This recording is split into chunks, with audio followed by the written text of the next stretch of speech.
Hi, I'm Brian. Welcome to Autogefühl and welcome to Geneva. We're going to take a closer look at the brand new AMG GLE 53. Come with us.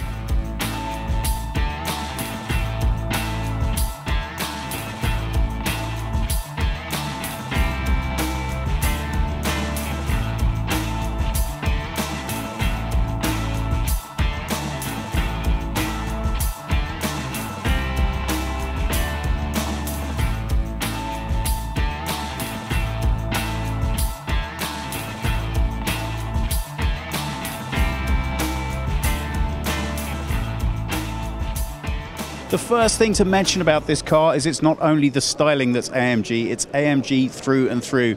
That means new engine, gearbox, handling, chassis, suspension, the works. And that really does relate to how the car's obviously going to be driving. But there's no point buying one of these unless everyone can see it's an AMG right from a glance. And I think you'd have to agree, Mercedes have really made a pretty bold statement with the front of this vehicle. That big bold styling continues round here to the side. We have optional 20 to 22 inch wheels, so that's certainly making a statement within the framework of these massive wheel arches. Again, if you had to pick one word that summed up the side effect of this vehicle, it has to be massive. Coming around to the rear of the vehicle, and we have a lot more softness brought in here. Yeah, we still have that massive power suggested by these nice matching exhausts and this really nice air diffuser right on the bottom. So visually, we still have that clear emphasis of power within the design, but it's a lot more soft. We're allowed to look at these lovely round flanks as they merge into the side. And it generally says, okay, I know I was aggressive when I turned up, but maybe when I leave, I'm going to be a little bit more gentle. Well, that's until you've heard the throaty growl of the engine coming from underneath. Let's take a look and see what's powering this thing. Well, obviously, any AMG is going to be all about the engine, and this one is no exception. What you're looking at is a 6-cylinder, 3-litre, twin turbocharged, producing 435 horsepower and 520 newton meters of torque. But it doesn't stop there. It's got a 48-volt system, which is also providing an additional, or factored in, 250 newton meters of torque at go, and an extra little kick to your acceleration. That's going to give you a 0 to 100 speed of 5.3 seconds. All of that power is going to be delivered to your wheels by a 9-speed gearbox. And it has all-wheel drive that they say is infinitely variable, so the power exactly where you need it to be at every wheel that you could want it. Now, look at it. It's a beast. And you can see that an awful lot of design effort has gone into making this distinct from its less sporty brother, we should say. All of the components here are designed to increase stability, lightness, and extra chassis control.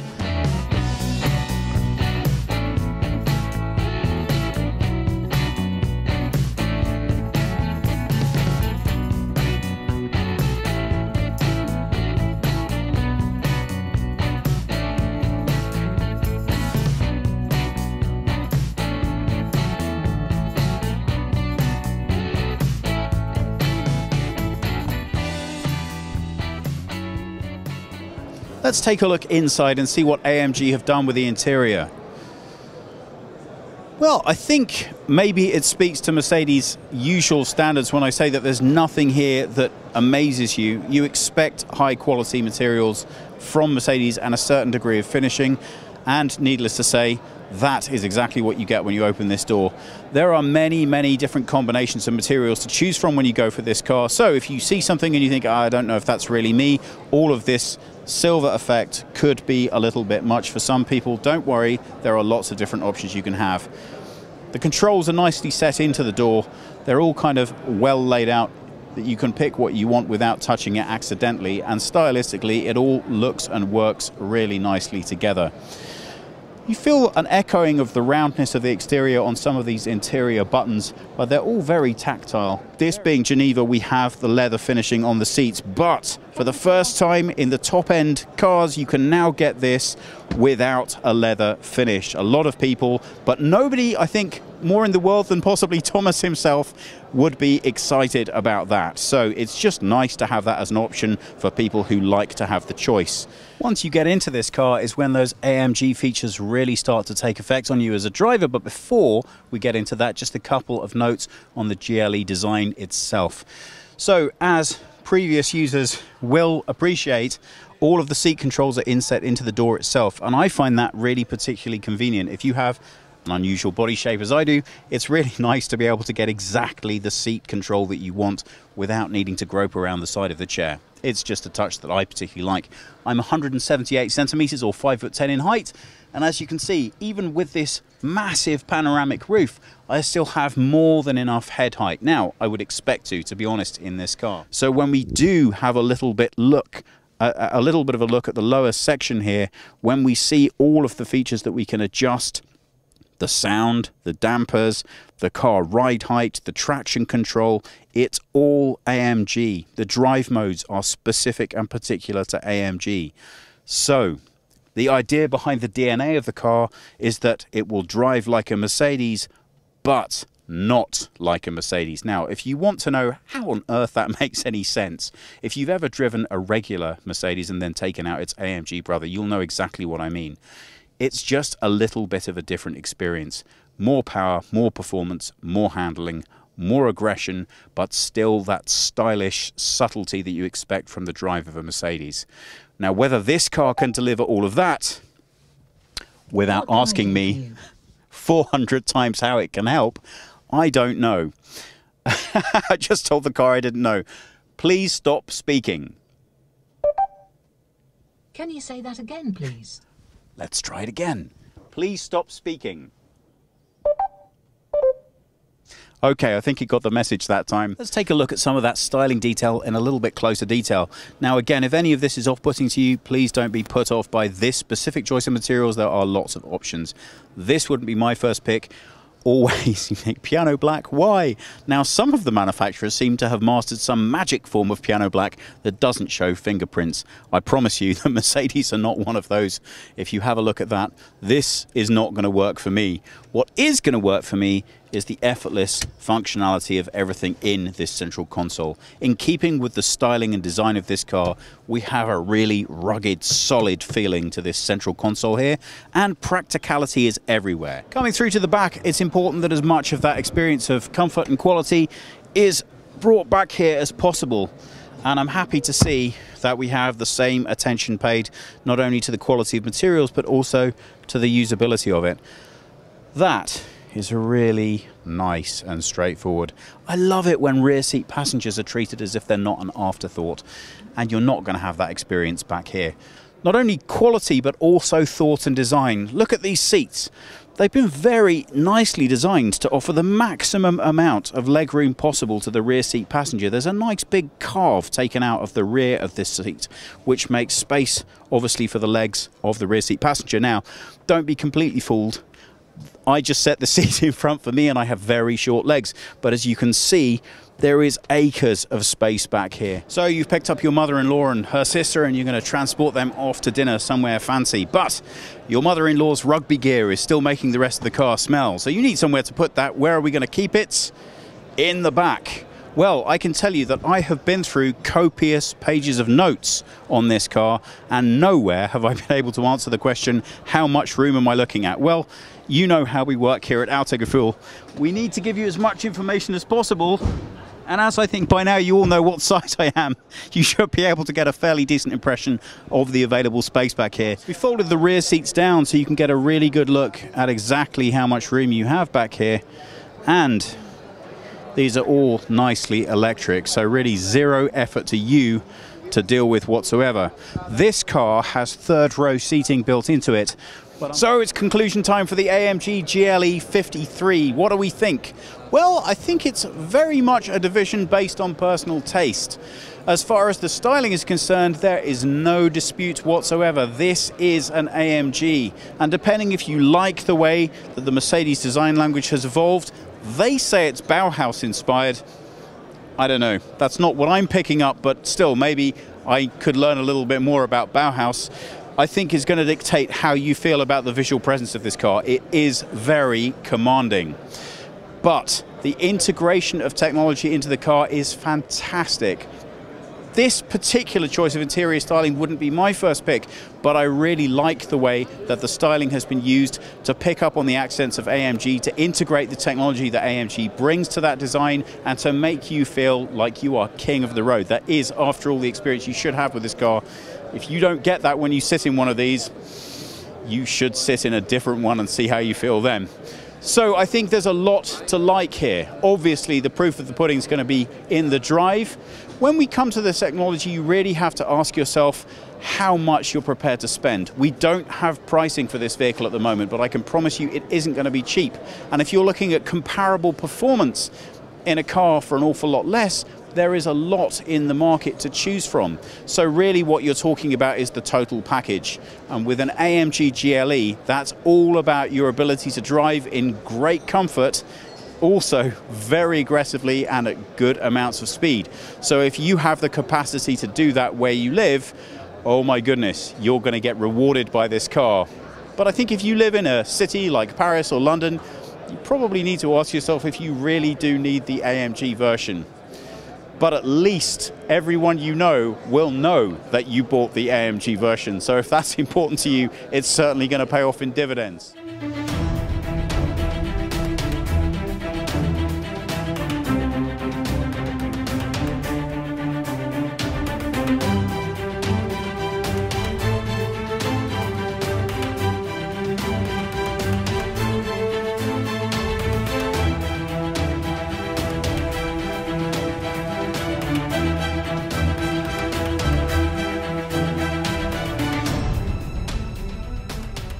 To say that this car has been hotly anticipated is probably putting it mildly, and I will come out right from the start and say that I am a fan of Mazda's CX line from the get-go. Why?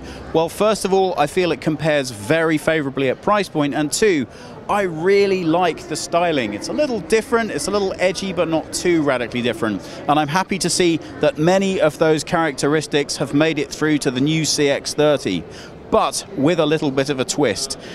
It's a little bit bolder, and I guess you could almost say a little bit more brash than you may originally think a car of this size would suit the styling of. Look at that grille. It really is standing prominently, and this chrome effect trim around the underside and the sides really help to underscore the impression that this car gives visually right from the start.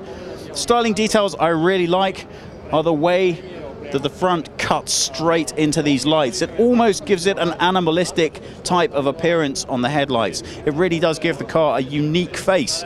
It suggests that it's a little bit more rugged, a little bit more robust than the Mazda 3, of course it should do, a little bit more ready for action, but it still manages to stay, for me, just on the right side of understated. I think I could have done without the chrome effect here, but that's just personal taste. It does look fresh, it does look new, but tell me, what do you think? Coming around to the side, and I'm seeing a lot more of that familiar CX DNA. Now, I'm noticing at this year's Geneva Motor Show that this is a bit of a trend. We're all familiar with this plastic trim on crossover vehicles, emphasizing a little bit more of their lifestyle. But this year, we're going with much broader definition. I think hopefully we're coming to the end of the massive wheel era. Yes, from a design perspective they look great, but from a fuel efficiency and ride comfort, not so much. So if we can do that visually while keeping the size of the wheels something close to being manageable, then I think that's going to make me happy. It should be about ride comfort and efficiency over visual aesthetic. I'm not in love with this massive use of plastic, but I do appreciate that it helps establish the aesthetic of the car. Now, talking of that, as we come slightly further back, bearing in mind we're at a live show, so anything could happen at any moment. It's really nice to see the way that those details have been followed right the way through. This strip on the bottom means that those two wheel arches don't stand out too much from the rest of the design. They are in keeping, and they really do give this its classic Mazda crossover feel. The doors feel solid and large within the framework, and if anything, the windows look a little bit small and undersized, but that does help make what is essentially a fairly small car look and feel quite aggressive.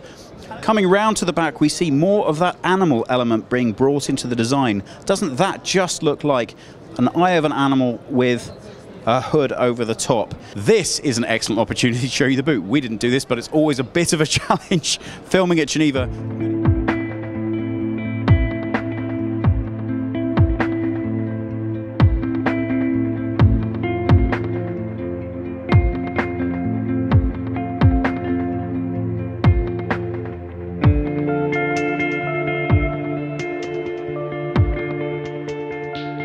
Let's take a closer look inside. Well, I already came clean and told you I'm a fan of the CX styling, and there's no disappointment for me here either. One of the things I really like about Mazda is I never feel that they're trying to punch above their weight. The material selection is always quality enough. It always speaks to a little bit of nice design touches. Look in particular at the way that this edge comes right out of the side and is prominent here. Now, when I shut the door, you'll see how nicely that meets up with the dashboard. It's that and lots of attention to detail like that from a design point of view that really makes me like these cars so much.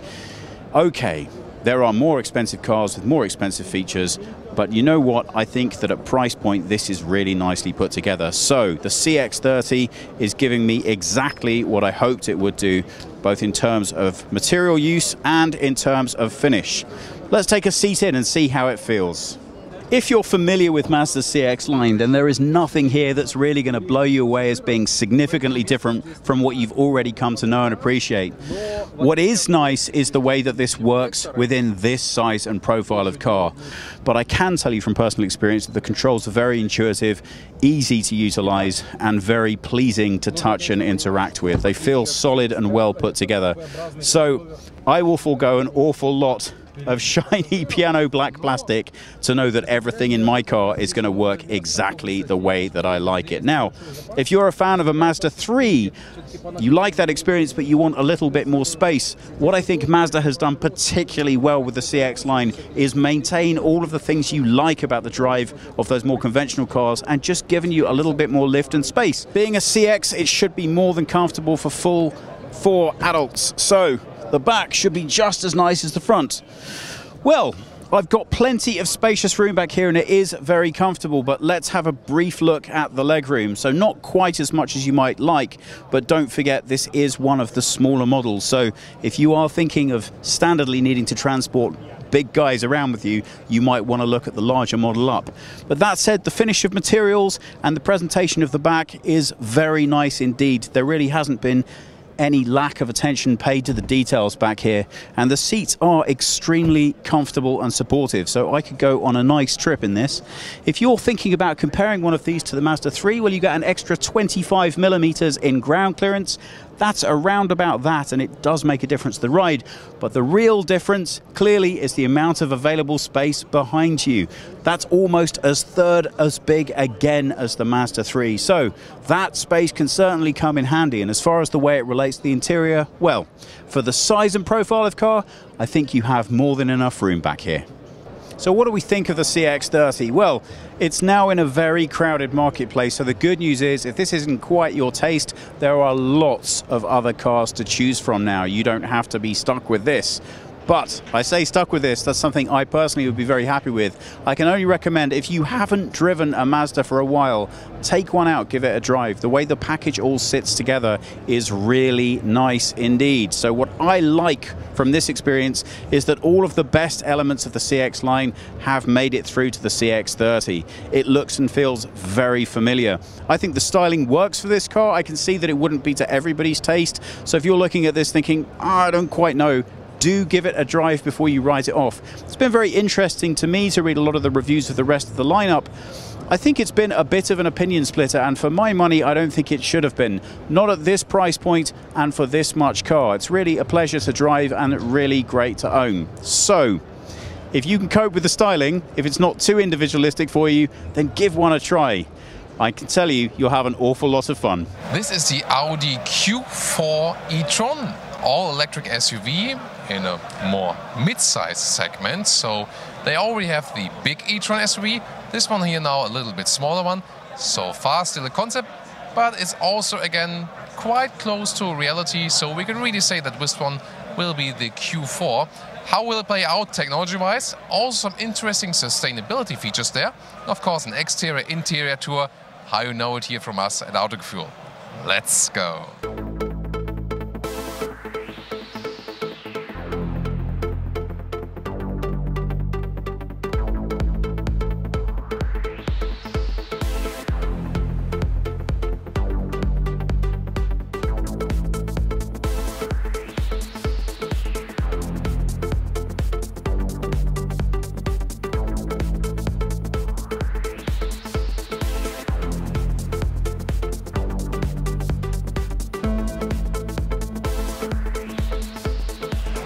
LED headlamps, and you can see what's very special here, that the paint of the vehicle is also placed in the front grille. A very beautiful design idea, I think. The paint itself is called Solar Sky. It's a very special paint. First of all, it has those reflecting dots in it, and also the material of the paint. So the raw material is more sustainable, so they even paid attention to give sustainability to the paint. And there's a second effect, because it reflects shortwave solar rays, is basically also reflecting the sunlight and therefore keeping the interior cooler, which then again needs less AC, and therefore also again less energy, that the battery is less depleted for the AC function. Very interesting approach. What do you think here of the design? Interesting also with those Audi rings in front. They are not three-dimensional because the sensors are hidden behind it. I like it with the three-dimensional logos, and when they put the sensor somewhere else, just visually they still suggest a 3D effect. 4.59 meters, 15 foot or 181 inches is the total length, so that is definitely shorter than the big Audi e-tron, because the market also demands for smaller SUVs. So far, a lot of manufacturers have gone for big electric vehicles because they can also produce them in a way that they can earn money with it. The key will be to earn money also with small electric vehicles. This one here is also then on the MEB platform of the Volkswagen Corporation. That is also delivering then electric vehicles in mass production, about 10 million on the first generation for VW, Audi, Skoda, Seat and so on. And this one will also be profiting from that. For example, the battery all placed in the lower bottom there. 510 kilograms is the weight of the total battery unit. That sounds much, but for the electric vehicle, it's not such a problem if it's a little bit more heavy, because it also can recuperate energy. And also it brings down the center of gravity, making up for a sporty experience. In this case here, 22-inch wheels for the car with this aerodynamic shape, all closed. They could, of course, be smaller for the rear production vehicle. Here we have painted wheel arches in black, but still they have somehow remained this crossover shape. And interesting that with this vehicle, there's also a very, very strong shoulder form here with a new design line right there. But we can already see from the exterior design that this one is also supposed to have a lot of space on the interior due to those upright windows. Well, the window line gets a little bit smaller right here. This one here visually imitating a flying roof. But we'll also check out quite soon how it plays out from the interior room. The rear looks quite powerful with this light design all over the vehicle and also this illuminated e-tron badge. I wonder if that one will be allowed in a series production model. It looks pretty cool, doesn't it? Also with this massive diffuser right here. And talking of powerful, it will come with an 82 kilowatt-hour battery and then 2 electric motors, either just one at the rear when you go for a single setup, or then also with a dual motor setup. And in the stronger setup, it will have 306 horsepower. That will give you a nice and decent acceleration too. And well, about the range, it is set about 450 kilometers or 270 miles. That should be enough for most use cases. We hope to see the ranges going up in the coming years too. 6.3 seconds is the acceleration figure, by the way, 100 kilometers or 62 miles an hour. And recharging here is very interesting. It's placed at the right rear, so it's different than from the big Audi e-tron. And 125 kilowatt DC charging will be the maximum recharging power. You open and close the car right here because it has no door handles yet. Well, in a series production model, I think it will have door handles. Then a beautiful work here at the interior, microfiber in bright style. I just love this style. It's, just bright and friendly and high class at the same time. Also soft here when you put your arms on there. They have an integrated water bottle right there. It's also an interesting idea. Some space at the inside of the doors. Now it gets even more interesting because they've picked an interior that is actually fitting to the exterior color. Again, with their future vehicles, Audi went for a model to offer a more sustainable interior and also with some interesting fabrics. Bright fabric on the inside, then some microfiber use on the outside and some leatherette applications on the very outside. It looks beautiful, it looks sporty, it's a cozy living room atmosphere and really very elegant with those bright colors. The floor mats, by the way, they are from recycled fisher nets. So this one is also going in the recycling and more sustainable direction. If you do more electric vehicles, you also have to think about other materials that are being used. And now I'll get inside and see how that one plays out. Being an SUV, you have a more upright seating position and you immediately feel it. You sit upright, it feels good. This seat form is also very comfortable. It offers a lot of shoulder support, so the seats are actually quite sporty on the one hand, but at the same time they offer you enough room to move around. Electric controls as usually here available. The steering wheel is a little bit more futuristic. I'm not sure if that one will come in the series model. This one looks a little bit concept-alike, but I mean, why not? Here with the flat bottom, that's actually quite good also if you have longer legs. This car is not trimmed to have just a super sporty compromise or something. You can see here there's enough headroom left, even for me with 1.86 or 6'1". So for tall people, no problem. Those electric vehicles offer you a lot of space because they offer a lot of wheelbase, and you don't need a middle tunnel and so on. You have less building parts, so you can also offer more space on the whole interior. And I think that plays out here very well. Let's take a look at the cockpit together. 12.3-inch screen right there. This is demo mode, so it will be a touchscreen, of course. It seems to be that the user profile will maybe be activated with a fingerprint sensor. The climate unit will be below that, separated, and all digital gauges here. They're a little bit smaller than here than with current digital gauges in the series production models. Let's see how that one plays out later. Also very beautiful that they use this microfiber on top of the dashboard. So if we talk about using black plain plastics, that is something from the past. Here you can have a tactile experience, and it looks bright and great.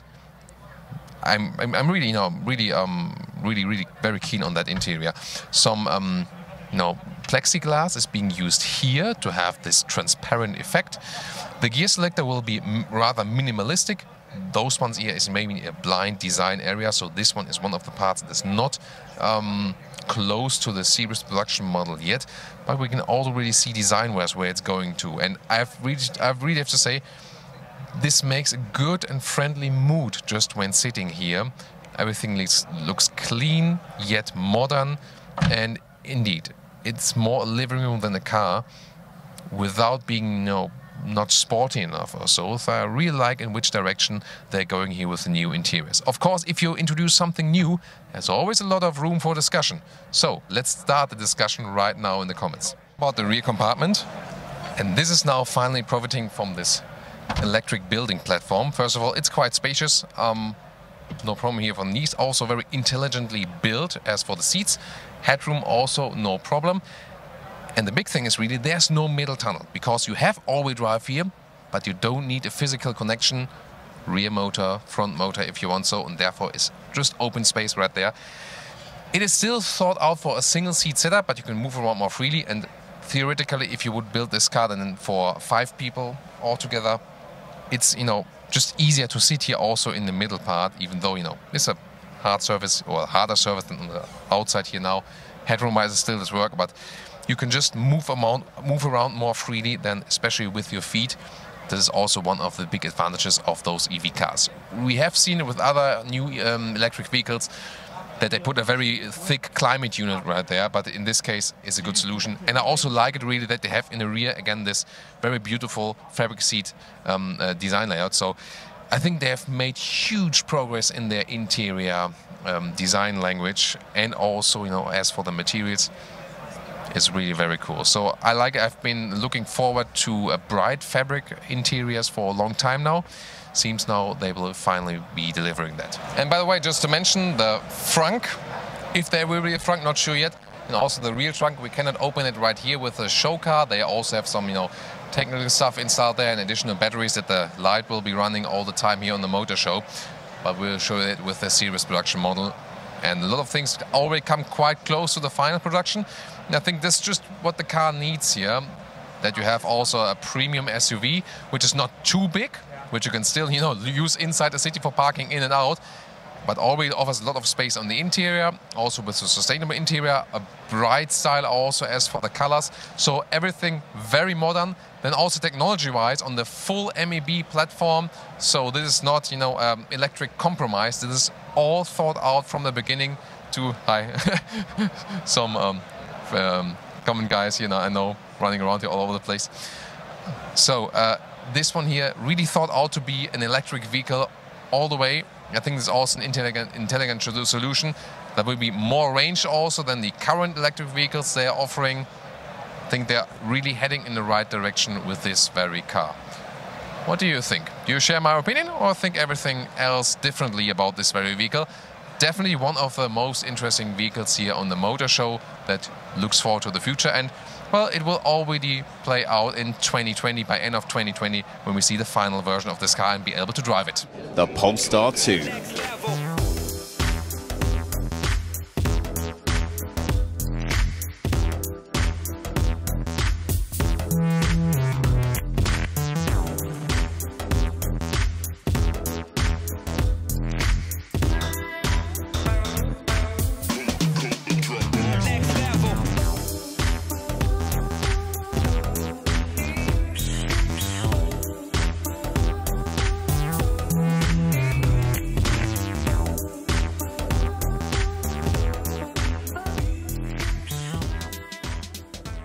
Let's have a talk about styling. So we haven't really had a good look at this car since it was launched as a concept in 2016 with Volvo, and not a massive amount has changed since then.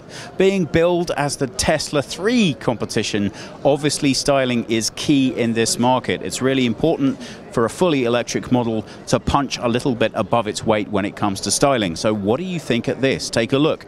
Well, it is a very nice, new, bold look. So that's obviously not immediately going to be to everybody's taste. This square grille is very distinctive, but I think subtle enough to blend in with the overall effect of the car. It should look stylish, but not overstated. And I really like the thin way in which these headlamps wrap into the side. It does look a little bit racy though, doesn't it? And I'm quite excited to see what all that electricity can deliver directly to the wheels.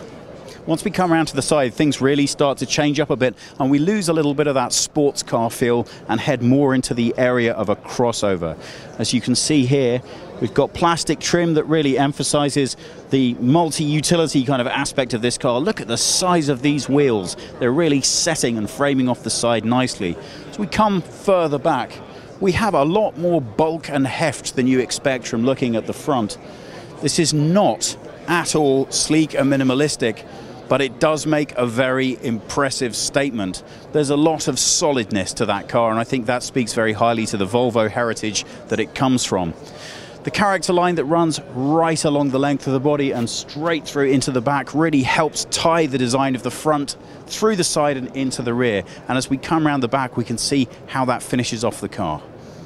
Once you're round at the back, you really can see how a lot of those lines that you usually only associate with the concept have managed to stay right through to the full production model. This is a very distinctive light signature that runs throughout the back, and it really does set off the styling here. Now, I can see that that might not be to everybody's taste, but it is new, modern, contemporary in its feel, and I think that really works for this car in particular. So although when you look at the rear you might think, well, is that a little bit too much? It's a very new, bold statement, so I think it's important that they keep that up in the rear as well. It works for me, but what do you think?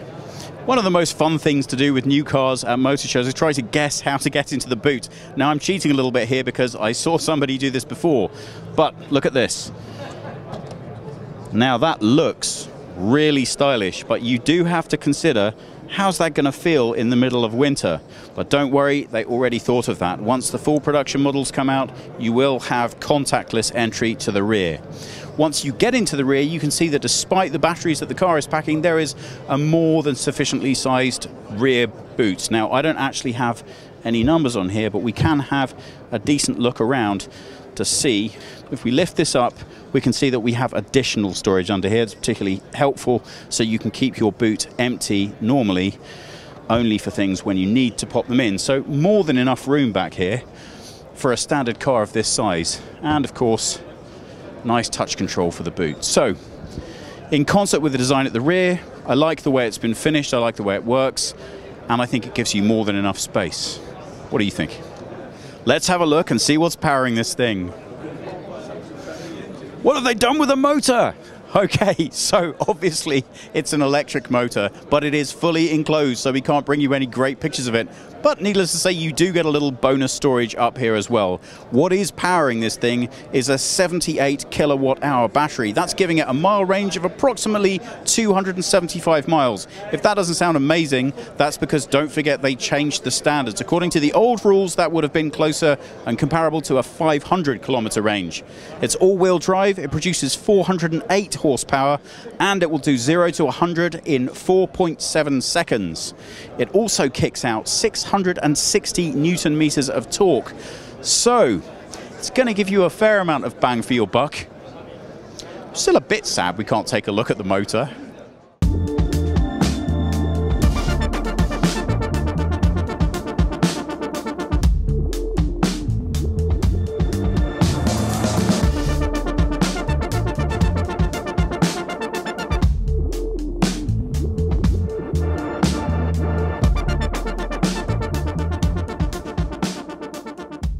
Let's take a closer look inside. Well, I think the first two things that really occur to you when you start looking at the interior of the Polestar 2 is how important it has been to express quality of material within the finish of this vehicle. This is the first car from a major mainstream manufacturer to be advertised as vegan, and that's a really significant step. Whether you're interested in that or not, it's very interesting to see how sustainability is starting to become something that manufacturers will commodify and take advantage of. For me personally, I'm always enthusiastic to see sustainability baked in wherever it can have any support. And these seats, I think, are really great. Honestly, I don't think leather's the best material when you add into it, and you really have to, the way in which it's produced. Guys, I'm not going to go on about that. I know that's not concerning to everybody, but it's exciting to see innovation coming to fabric using on seats rather than just sticking with the old thing. We're doing it with the drivetrains. Why wouldn't we be doing it with other materials as well? Right from first glance at this cockpit, you can see Volvo through and through. I know the Polestar is a separate entity. I understand that this being a fully electric car, it's a little bit different. But let's not forget, Volvo made a commitment that from 2019, they would not release a single vehicle that was not at least a hybrid. So this represents quite a bold statement about the future for the company as a whole. But how about for this car specifically? Well,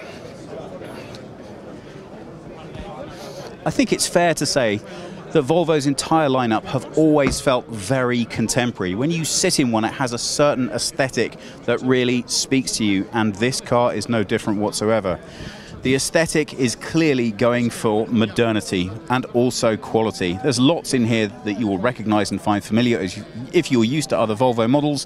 What is less familiar is this. Now, if that isn't a clear nod towards Tesla, I don't know what is. It's a large screen, and that's not to everybody's taste, but it does come with Android already baked into it, so you can get a very a very familiar looking presentation here.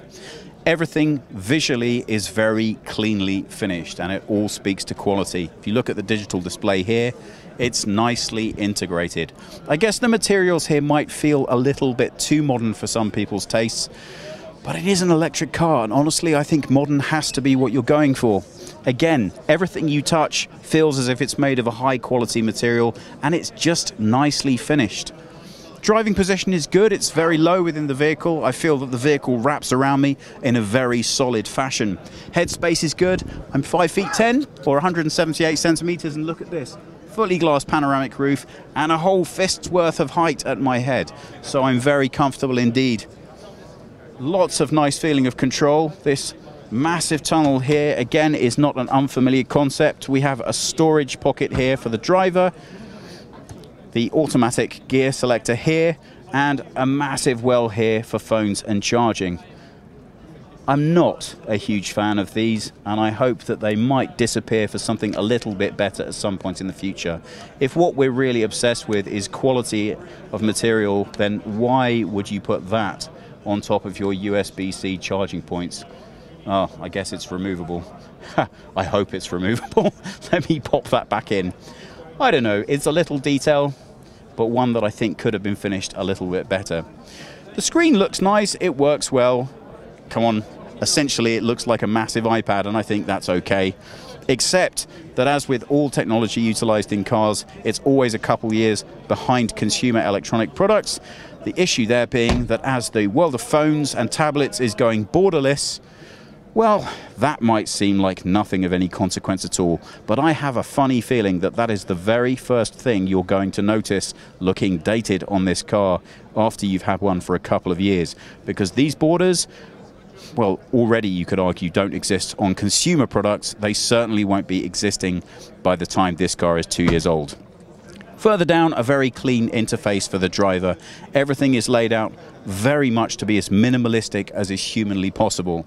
The sound system here is provided by Harman Kardon, and we have a very nice, low-key, easy, straight-to-access cup holder here and slidable armrest. Now, you might notice these yellow seat belts. We'll have a look in a bit more detail when we get into the back, but that is a styling feature of one of the higher end models, so they don't all necessarily come with that.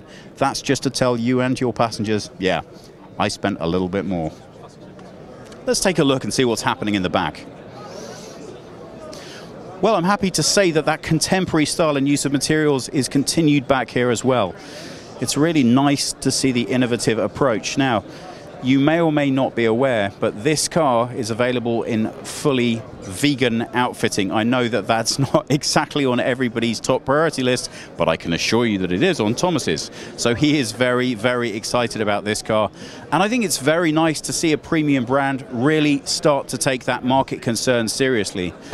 For a long time, we've heard from manufacturers that they just don't have access to the materials that will finish off to the same quality as leather. And that hasn't been true for a while, but it's really nice to see a premium car outfitted with something that looks this good. If Thomas gets up really close to the back of this seat, you can see how rugged that material is. That's really going to take a beating, and it's also really going to keep clean nicely. So what's the back experience like? Well, you get lots of echoes of the way that the front is finished, and you actually get a reasonable amount of space too. I'm 5'10" or 178 centimeters in height, and with a full panoramic roof, I still have plenty of headspace back here and acres of legroom. Look at that, plenty of comfort. I have my own heating and cooling controls, and they're very distinctive and in keeping with the design from the front. And a little bit further down, I have rear heated seats. The only thing that looks a little bit dated here is this flip cover, but it hides a USB-C charge point. I'm never quite sure what the point of these flaps is. Generally speaking, the reason that they put them on 12-volt chargers is they look so deeply unappealing without having something to go over the top. But in a car this modern and forward-looking, I don't know, it just doesn't sit quite right with me. The rear of the seats has a plastic finish. It's nicely executed. It looks like good quality plastic, easy to keep clean, and it does the job well. This cargo netting is of a similar quality. It's nicely finished, so although it doesn't necessarily look like the most premium way to finish a seat, it is entirely practical, and it still has a nice aesthetic appeal. Talking of which, take a look at this. Well, I think if you're going to launch a brand new electric car, you should be offering some differentiators with it. This gold color, which is accented on some of the trim, indicates that it is one of the higher trim levels, and that comes with all kinds of interesting additional accessories, obviously always at a price. Let's have a quick chat about that. Well, at market launch, you're going to be looking at around about €59,000, but that is for one of the top models, and when we really start getting into production will be about 2020. You should be able to pick one of these up for around about €39,000. How does that compare? Well, bearing in mind that Tesla just shut down a huge amount of their showrooms in order to lower the price of their Tesla 3 to make them competitive, it's quite a bold statement for Polestar to come in at a third more money than you currently can get a Tesla 3 for. Now, they're not immune from the arguments about reducing overhead. That's why the global launch of this car took place online, as opposed to traditionally, which is shipping in journalists from all over the world to have a closer look. So I think we are looking at the start of a very different way of marketing and approaching cars. Who's going to come out on top of that argument, I'm not quite sure. But Polestar are a premium product, so I think it's reasonable they should be charging a premium for their product. And it's also going to be very interesting to see how the market responds to that level of pricing. Clearly the servicing is baked into that, and Polestar seem to think that most of its customers are going to be having some sort of leasing arrangement as opposed to outright buying. But honestly, for the unique value that I think this car represents to a lot of people, I think I can see it selling quite a lot of units right off the bat from people who just want to have one for their very own. The styling's unique, it's fresh, it's different, it's innovative, it's powerful. I think it's really quite a serious contender. So what do we think of the Polestar 2? Well, positives first. It's bold and it's innovative. Everything from the launch of this car to even the way it's being displayed here in Geneva feels fresh. And that's important, I think. This is a new market entrant, and it really is the first time we've seen a competitive car in this segment come along to really challenge Tesla's dominance. It certainly continues the conversation and takes it on somewhere a little bit further. So what's not so great? Well, I'm a little concerned about that price point. I think it's reasonable to be higher, obviously. It's a premium brand. We have a different product. It's a different approach to market. But is it enough to justify a third hike in terms of retail? I don't know. And that starting price of $59, well, that is a big hurdle, I think. But the advantage is that the people who are going to want this car are just going to want it, irrespective of what it costs. I absolutely see a future for this as a fleet vehicle. I think more and more we're going to start to see companies investing in either fully electric or at the very least hybrid fleets. This is every bit smart enough to make any sales rep feel happy pulling up outside any of their clients. It's going to look great, it's going to drive great, and it's certainly going to reinforce the message that that company wants to demonstrate. So I think that that represents a significant early bulk of sales for this manufacturer. In terms of its personal application, well, my only concern would be price point. I think from my point of view, from this year's Geneva show, for me, it's all about the fully electric Peugeot 208. That really is mass market appeal. This is a little bit more niche, and not everyone is going to be prepared to cough up that kind of money for this experience. But I'm liking the fresh approach. I'm liking the fact that we're changing the conversation about how these goods are coming to market and how we're relating to them. And I'm also liking the fact that we are starting to see more exciting, more dynamic new cars coming out in electric offerings. Well, that's my take on it, but what do you think? If you have any comments or questions on what you've seen, please pop them below. This is the brand new CLA shooting brake from Mercedes. Let's take a closer look.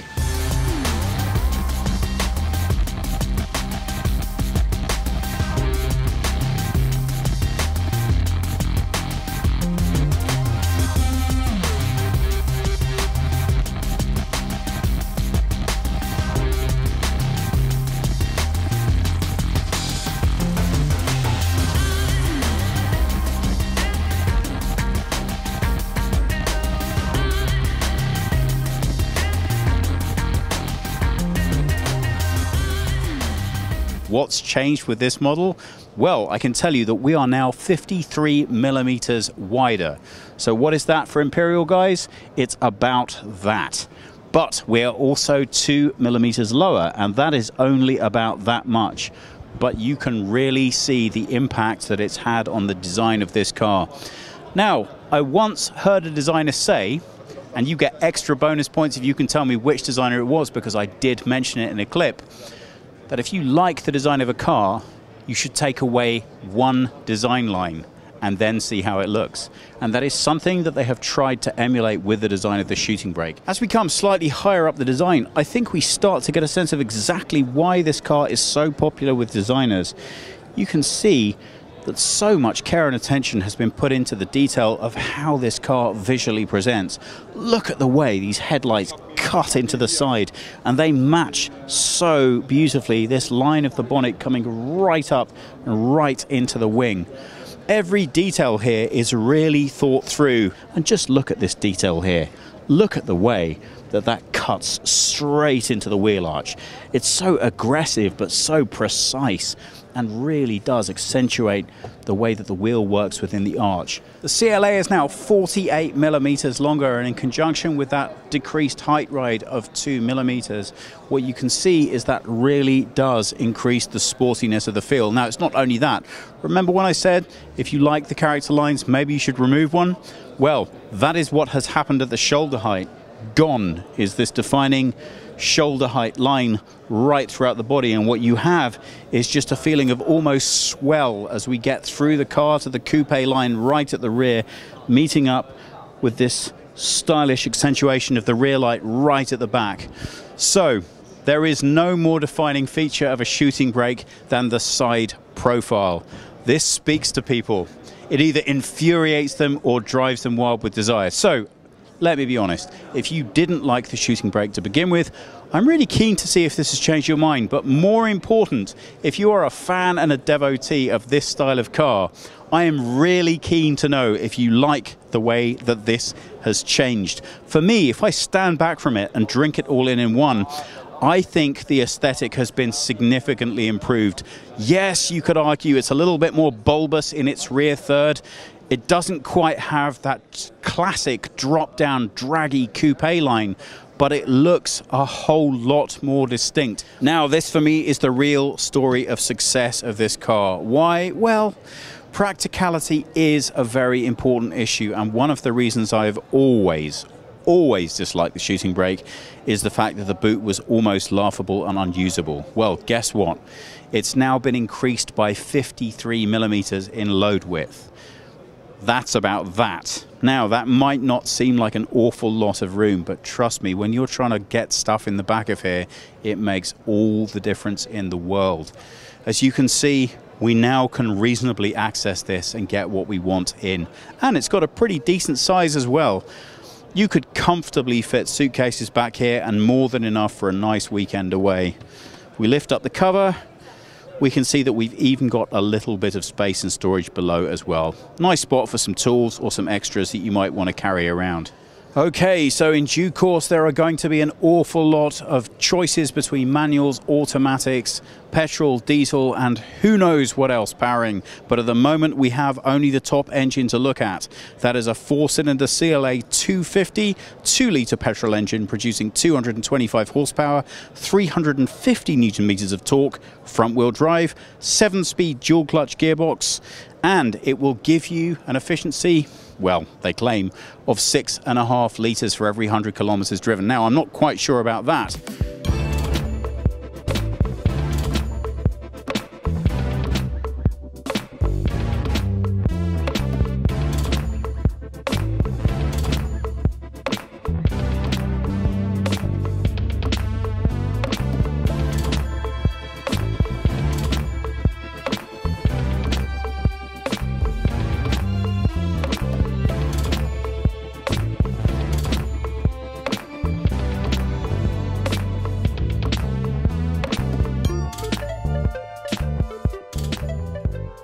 Well, from the moment that you open the door, these frameless windows really tell you that this is a shooting brake. And from the second that you take a glance in the interior, everything in there reinforces that idea. So there's nothing in here that should blow your mind or really set this apart from a lot of other cars, but it's the individual stylistic details that add up together to let you know exactly what car you're sitting in. And you can even see that the moment that you stare at the door. It's just the way that things are laid out, and it's the attention to detail. Just look at the way that this detail has been carried out with this aluminium effect right here. That is really very special. You won't find that screen integrated in quite that way in any other car.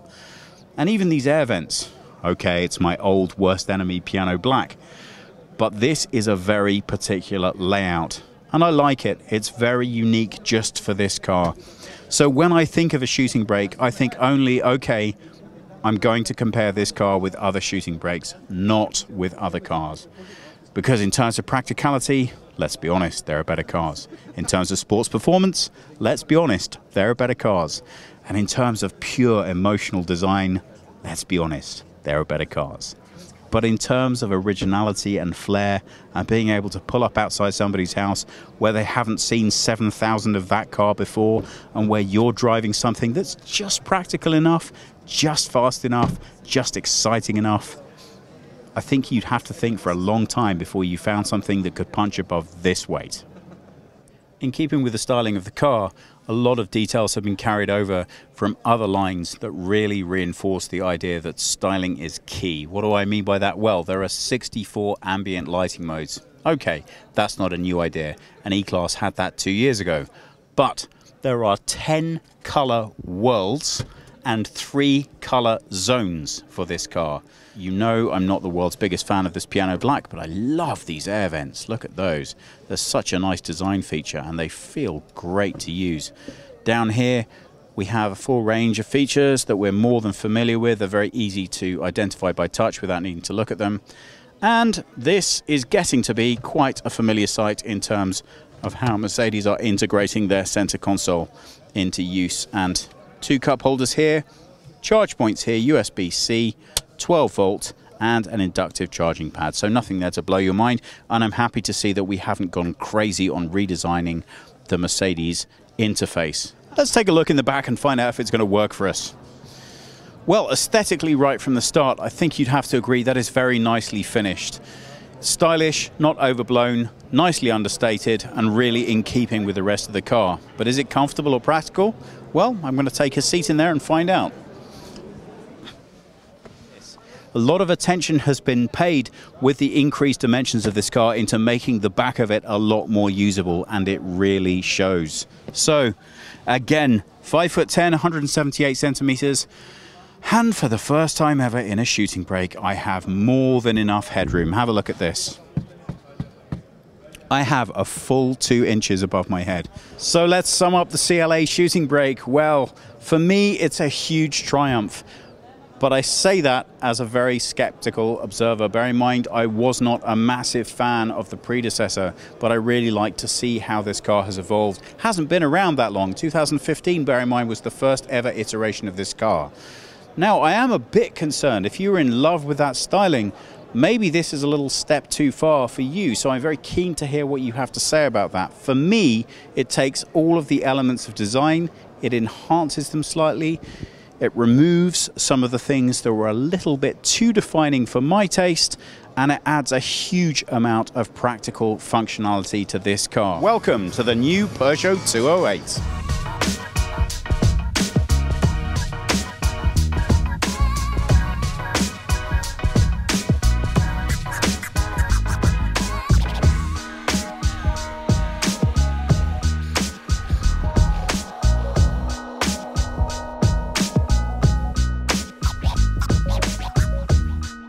I can tell you that you can actually pick between 3 petrols and a diesel to start with. This clearly is the electric, and it's providing a lot more power than would realistically have been previously possible. What you're looking at right now is a 50 kilowatt hour battery, and it's hooked up to a 100 kilowatt electric motor. So if you want to compare that to its petrol and diesel brothers, you're looking at around about 134 horsepower. So that's a lot more powerful than you'd expect, and it's actually not far behind the 148 horsepower Nissan Leaf. So it should deliver you a pretty good bang for your buck. You can get this to within 80% from empty within just 20 minutes. Well, you've got to be able to find one of those stations first, but if you fit a charge station in your home, realistically you should be able to get a fully comfortable charge into this car in a lot less than a spell overnight. Let's take a look at the charge point. Obviously the intention here is to make it look as much like the petrol experience as possible. It's nicely hidden away here, and it's very straightforward and easy to access. Peugeot say that they went about this by going back to silhouettes. They wanted to make sure that the car had a presence, but that it wasn't too much of a different statement.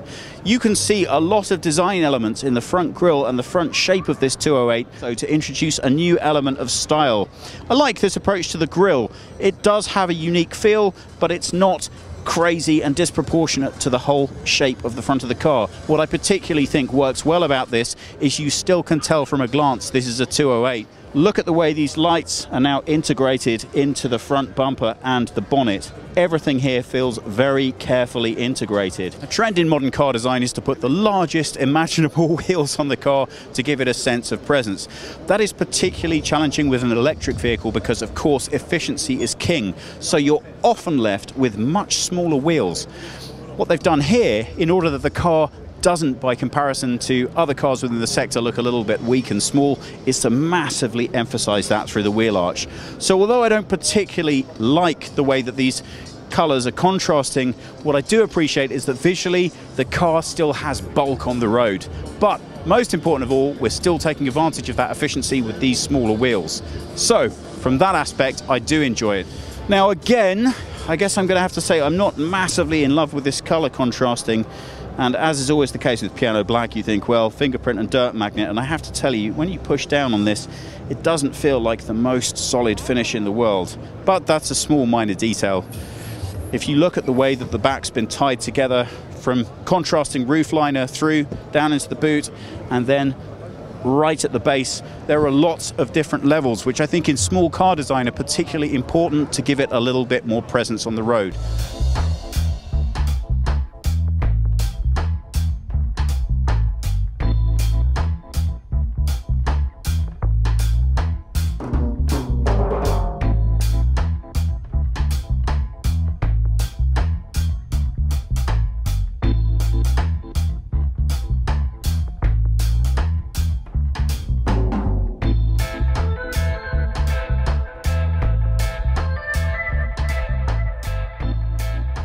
Let's take a look inside.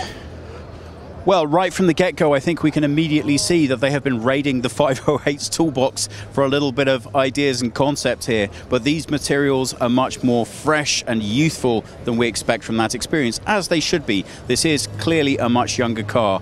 Now, if all of this looks like it might be a little bit much for you, the bright stitching, the contrasting of materials here, let's take a closer look inside. First of all, I want to see how those seats work. They look very minimalistic, so I'm keen to know if they're actually comfortable to sit in. Well, the 208 was always a really comfortable driving experience, and I'm happy to say that this is no different at all. You will recognize immediately this steering wheel from the 508 setup. And if you are a fan of Peugeot's innovative digital infotainment application, well, you're going to be right at home here. I have to tell you, we have a floating digital display here. Now, that is a little disarming to say the least. You can actually see information overlaid on top of the digital display, the main cockpit digital display that's set right back deep into that dashboard. So when we look at, for example, the central infotainment screen, it looks a little bit plasticky, a little bit shiny on the piano black, but it's in keeping with the original design of this dashboard. Look at these instrument keys down here. Again, these look like a refreshed and updated take on its bigger brother, the 508, but they have the same interesting approach to functionality. Does all of that come at the cost of the rear seat experience? Let's take a look and find out. Well, okay, it's a small car. You're not going to expect it to be cavernous back here, but I have to tell you, it's actually reasonably comfortable. I think reasonably is the fair word to pick. Given that you're not usually going to be traveling with fully grown passengers in the back, the headrests are integrated into the seat design, so you actually have to wiggle them up a little bit to make them comfortable if you're going to sit back here, but I like the way they pop out of the way visually to allow you the maximum amount of rear view for when you're just driving without passengers. Leg space is actually pretty generous for a small car. I'm 5'10" or 178 centimeters, and as you can see, I've got plenty of room for my legs. Sadly, not quite so much for my head, but again, it is a small car, and I still think that's fairly reasonable. I could sit back here for a relatively moderate journey, let's say. The seats are nice and supportive, very comfortable and well designed. Might be a small car, but you're still going to need to transport things around in it. So do we have enough space back here to make that viable? Well, I think they've done quite a pleasing job, actually.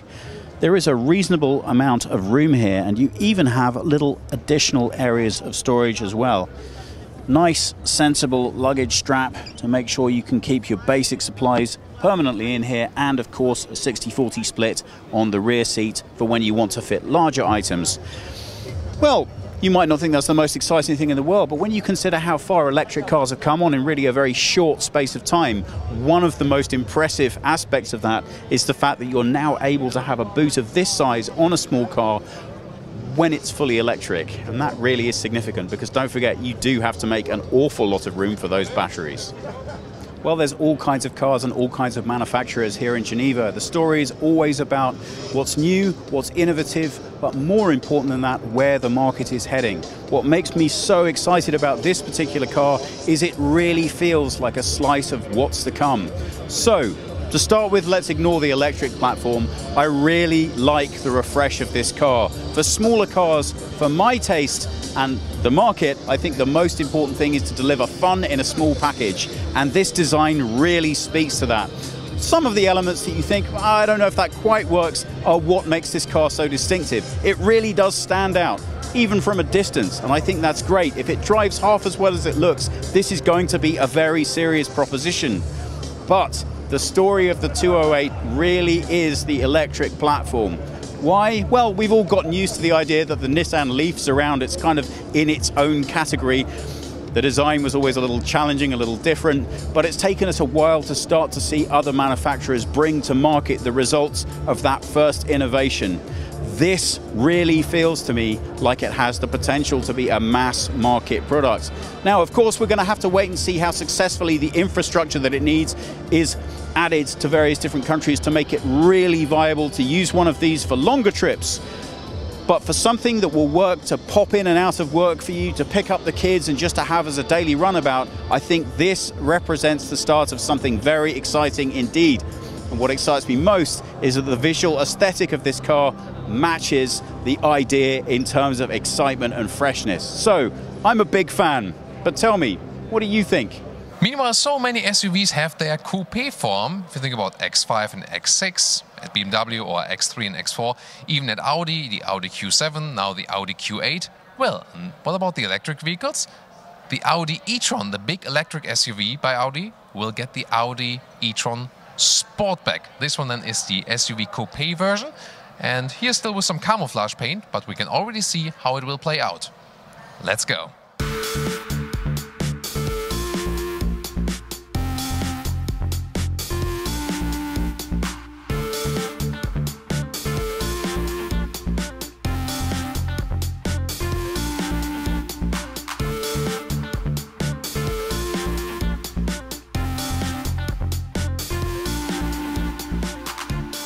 SUV or coupe version, the front is usually the same, but I want to show you this one here because it has a black single frame grille. This is very interesting because a coupe version is usually a little bit sportier. As for the styling, they maybe add some more spoilers or rather sell it in an S-line trim. This is an S-line trim, so you can see how that one plays out also with this black front grille, together also with the Matrix LED headlamps, the top trim you can get for the headlights. So here it is. This one is the deciding side profile, and I think it pretty much looks like an X6, doesn't it? Here, of course, the falling roofline, it will reduce the trunk height, but then again you have more design, and also this shoulder area is played out a little bit stronger. Together, by the way, with those maximum 22-inch wheels, also in black, and it maybe also does hide this soft EV fag, making it, you know, really aggressive as for design. What do you think? Does it work together with the e-tron or not? Tell me in the comments. And here you can see again up close with this coupe style ending. Of course, a true coupe would always be a two-door by definition, but a lot of things are called coupe nowadays. And that's the reason also SUV coupes are called SUV coupes. Then you can again see it's a little bit hard to see it here now with this special paint, but there's a very strong shoulder area then dissolving into the bumper.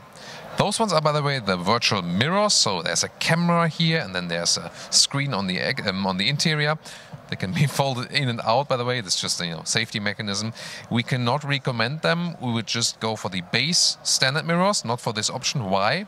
Check it out in the driving review of the e-tron. And charging it either with AC or DC charging, it will be possible right here. Actually on both sides optional, so actually on the other side, the DC just on one side, but AC is possible then on both sides if you want to go for that option. It's quite handy if you have different charging ports in different sides of the road. And now to the rear of the Audi e-tron Sportback. This looks of course way different because the SUV version just looks like a normal hatch basically from the rear. This one in here with the additional spoiler looks more aggressive also. Is it too much or do you still find a sporty elegance? Tell me your opinion in the comments. At the moment just the outer LED daytime running light is active here. When you hit the brakes, this will all be active and form one light stripe. Well, all the technology features will be just the same with the normal e-tron SUV here, so also about the same battery and the range, about 300 kilometers or 200 miles. Also, the interior will be just the same. You can check all of that, the technology details and the interior in our full review of the Audi e-tron. This one here was rather a design preview because this exterior design change, this is what it will be all about. Of course, you will lose some trunk space in height just right there, but you can still put things in and out quite easily. That will be possible because it will open with a wide hatch right there. We will find out soon with the series production model of that one. Volkswagen presented their small SUV, Seat did. Now it's Skoda's turn with the Skoda Kamiq. This one is the new smallest SUV from the Skoda brand. And we will take a look at the exterior and the interior right here. What's it all about? Let's go. In the front, the Kamiq gets the typical Skoda front grille and then those very slim LED daytime running light from this Czech-inspired glass craftsmanship. Very interesting. The real main headlamp unit is below that here. Optionally, you can also get LED for it. And in the lower part, this one here, a contrasting scheme to the white exterior color. So for a small SUV, a modern and also strong look. 4 meters 24 or 167 inches is the total length, and you might wonder, wait a minute, this is the length of a compact segment vehicle, but it is based on a small car platform, the MQB A0, and the sibling would be Seat Arona and the Volkswagen T-Cross.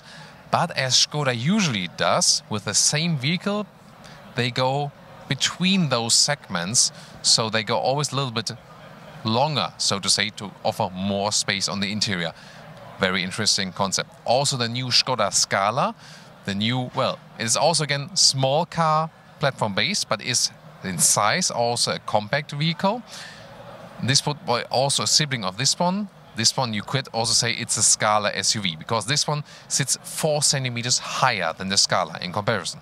It's also available with an underfloor cover, by the way, so somewhat off-road capable. 16 to 18 inch wheels available. Those ones are the biggest one, 18 inch. Other than that, in the design, you see the design line here over on top of the door handles.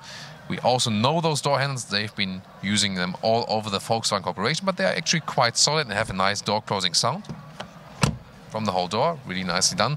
Roof rail right there. Pretty much upright, the whole vehicle. It's a rather conservative design, but that's what Skoda usually does. But we've seen in the front, it's not conservative at all. Just maybe a little bit here in the side profile. But you can already see that probably a lot will be fitting in that vehicle. Next to the standard suspension, the Kamiq will also feature a sport suspension that is then a centimeter lower and also features a sport button to make it even stiffer, to have 2 fixed damper rate, either normal or a sport damper rate, like you probably know from the so-called Sport Select suspension, which the Volkswagen Polo also offers. You can see here the tail lamps right there with an interesting daytime, well, it's not a daytime running light at the moment, the standing light, but also with the swing, and then at the side again this glass craftsmanship work, beautifully done. The rest of the hatch is again then rather conservative, typical hatch form with the Skoda logo right there. And I'm really excited what will fit in that trunk. Let's soon find out. As for the engines, they offer a choice of petrol, diesel and also so-called G-Tech. This is a CNG engine. So there's a 3-cylinder 1-liter petrol engine with 95 or 115 horsepower. Then there's the 4-cylinder 1.5 TSI with 150 horsepower, optional with DSG. 1.6-liter TDI with 115 horsepower. And then the 1-liter G-Tech engine, 90 horsepower. It's a similar one to the 95 horsepower petrol engine, also 3-cylinder, just, you know, that it will be bivalent also with petrol and CNG, both possible. This car is all about the interior because Skoda usually offers a lot of room, but is it also premium on the interior? Let's find out. Well, and on the top of the door here, there is a structured surface and it's not entirely hard packed, so that's better than, for example, from the siblings we've seen. Then a nice contrast here with the bright fabric, then also galvanized levers, a lot of room at the inside of the door, so that looks really cool and feels also good. Then a typical Skoda steering wheel, Soon I'll tell you more about the different gauges available and the infotainment systems. Here, the most interesting thing we can see are those new seats. They are completely new. They are from all fabric. And in this trim here, they also have contrasting colors. So some bright elements right there and some darker, also gray. It's again this living room style that is actually at the moment more modern. And again, a great example that it does not always have to be animal skin. It can also be a fabric that is also more breathable, so to say. So in summer times it doesn't get that hot, and in winter times doesn't get that cold. And this is the lowest position of the seat here at the moment. Manual control, and I'm 1m86 or 6'1", and this is one with a panoramic roof. I'll soon show you, but even if I have the panoramic roof, there's still a lot of headroom left. So also for tall people, no problem. Steering wheel can be adjusted in height and in width like this. Also a smooth process. And it's a really comfortable seating position. Like those seats, you can then also adjust the angle right there or pump it up, y'all, like this. So does it feel like a small vehicle? Not really. Again, it has already the length of a compact car, and it almost feels like an even bigger one. So this is really an SUV where you say you buy one that you can still park in and out in the city, but already it offers you a lot of room, at least from the first impression you get. Will be even more important if you get behind me here in the back seat and we look together at the front. From the top dashboard here, by the way, also soft touch materials have been used. So this is really, you know, also a high trim vehicle here they put on the show here, but this is really premium. So it's not the highest trim we have here. This one is still the analog instrument cluster. I would have no problem with that, with a small digital screen in the middle. But for this vehicle, you can optionally also get the full virtual cockpit, 10.25 inch. So that would be all digital then, optional. Also on the right side, you'll have either 6.5, 8 inch, and to my guess, this one should be the 8-inch screen because it's already a little bit bigger, but still has some knobs for volume. And also, if you are in the GPS map, you can zoom in and out with the right knob or control it while driving a little bit better. And the top one then would be the 9.2 inch, which is then also the biggest in the segment, even bigger screen, and then you would have no buttons left. Interior overview again is a really nice, clean layout. Also looks quite good with the bright contrast here. And by the way, just as a proof, this one here is in diagonal is 20 centimeters, and that's 8 inch. So this indeed is the 8-inch screen. It does not have here at the moment the GPS, but you can also get a GPS for it. And there's also here the Apple CarPlay or Android Auto connection if you want so. The climate unit can be still accessed manually, and interesting with the metal knurling around. So again, another premium feature for this vehicle, which is supposed to be not that expensive. Seat heating if you want so. In this case, a 5-speed manual gearbox. There's also the DSG dual clutch transmission available, and then in the front part there's an inductive charging port for your phone. It's not properly powered at the moment, but for example here the iPhone X directly fits in there.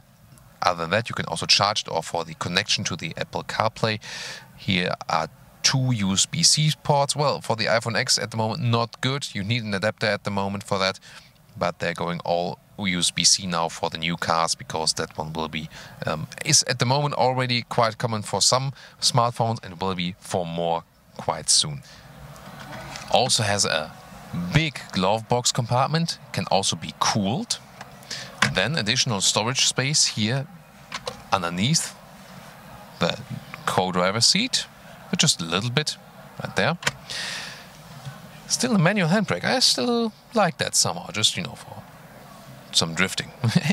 Then 12-volt power supply. The cup holders are not adaptive. And a very nice fabric armrest, also very well attached here. You can slide it in the front like this, and in the rear, and cubby hole underneath. This car can also be bought with a panoramic roof, unlike, for example, it's not available for sale at Renault or for the T-Cross, not in the European T-Cross at least. This one here cannot be opened, but it can be slid all the way open, basically. So there's a shade available, and then it goes all the way all over the vehicle, so leaves a lot of light in the interior. Cannot see that well here on the motor show atmosphere, but pretty impressive. Although I also prefer ones that you can also really open to leave some fresh air in. Now to the rear compartment. That's what a lot of Skoda vehicles are about, and wow. I have the seat set to my driving position here in the front, so a rather tall driver, and this leaves plenty of legroom. Wow, this is so spacious here, and I mean, if you think about other cars that have the same length, they've way less legroom. So this is, and also like how we can move here to the sides. In the back part, by the way, is a little bit more hard pack material at the inside of the doors, but it has the same structure, so you don't have a plain black plastic.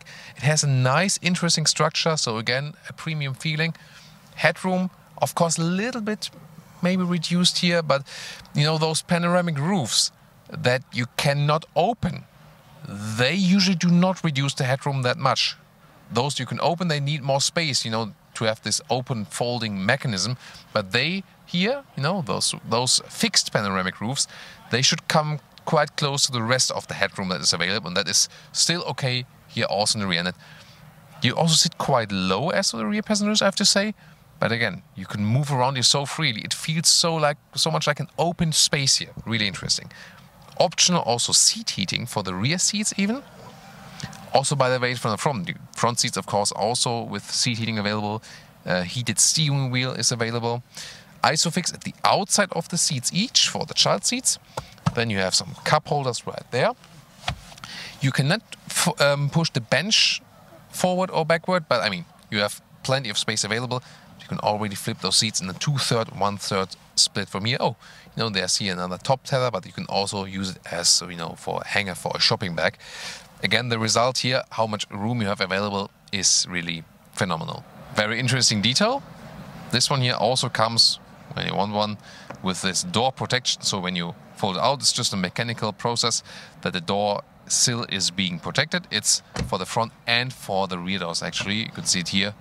There is quite high positions here, but I think that's a good idea as well.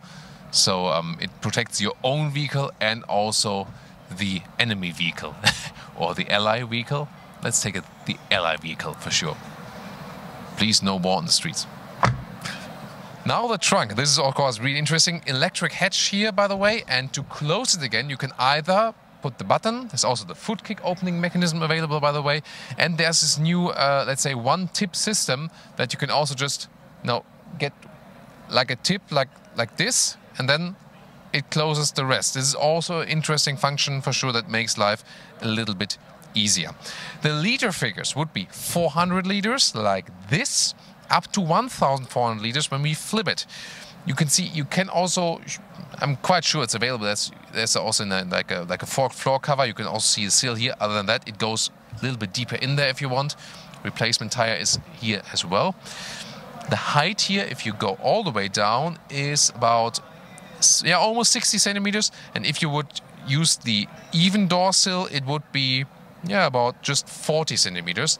And in width, we should end up as usual with about a meter. Yes, that's about a meter.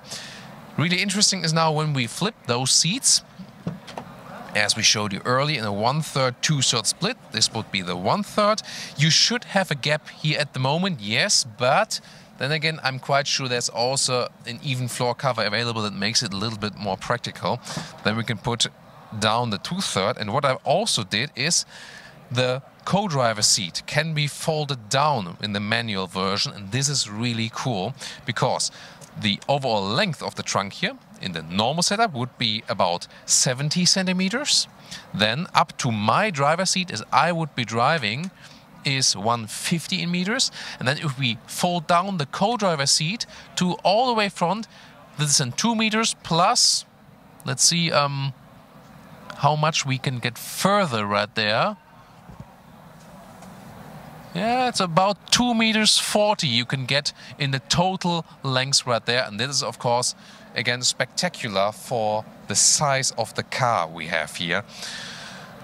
I think this should really be one of the best package cars we've ever seen if you consider the length on the exterior and then what we get in the interior as for the room and the length available. And now to our conclusion for today with the all-new Skoda Kamiq. By the way, if you've seen in the background Skoda Vision 4, this has nothing to do with the car. They actually put the wrong wallpaper in behind, or decided that they put this car here. And I think it was the right decision not to show the concept car here, but the Kamiq. This one is a very important car. It will be sold actually in very high numbers, and the reason for that is, well, it has a modern exterior, not too posh for sure, but I think more than enough. And on the interior, really nice fabrics for the seat being used. It has a great design, a clean design, and it has a premium quality. I mean, it is a high trim here, but not all spec we've seen. You've seen, like with the infotainment system, you can go even bigger with those. So it will be quite reasonable in price still.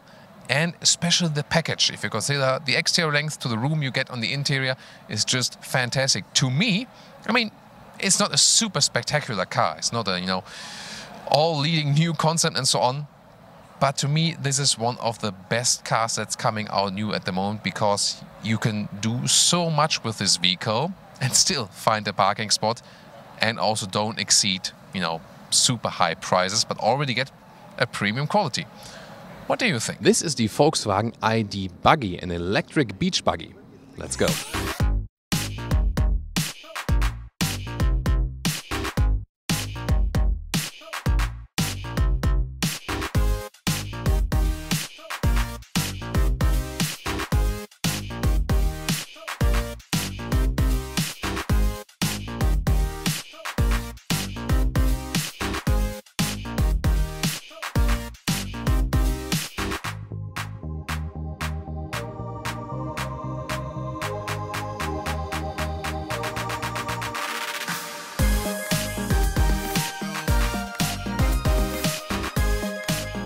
Looking at the beach buggy here in the front is very interesting, because in the past year we've seen so much angular design. This is now a round shape, really a reminiscence of the old Beetle.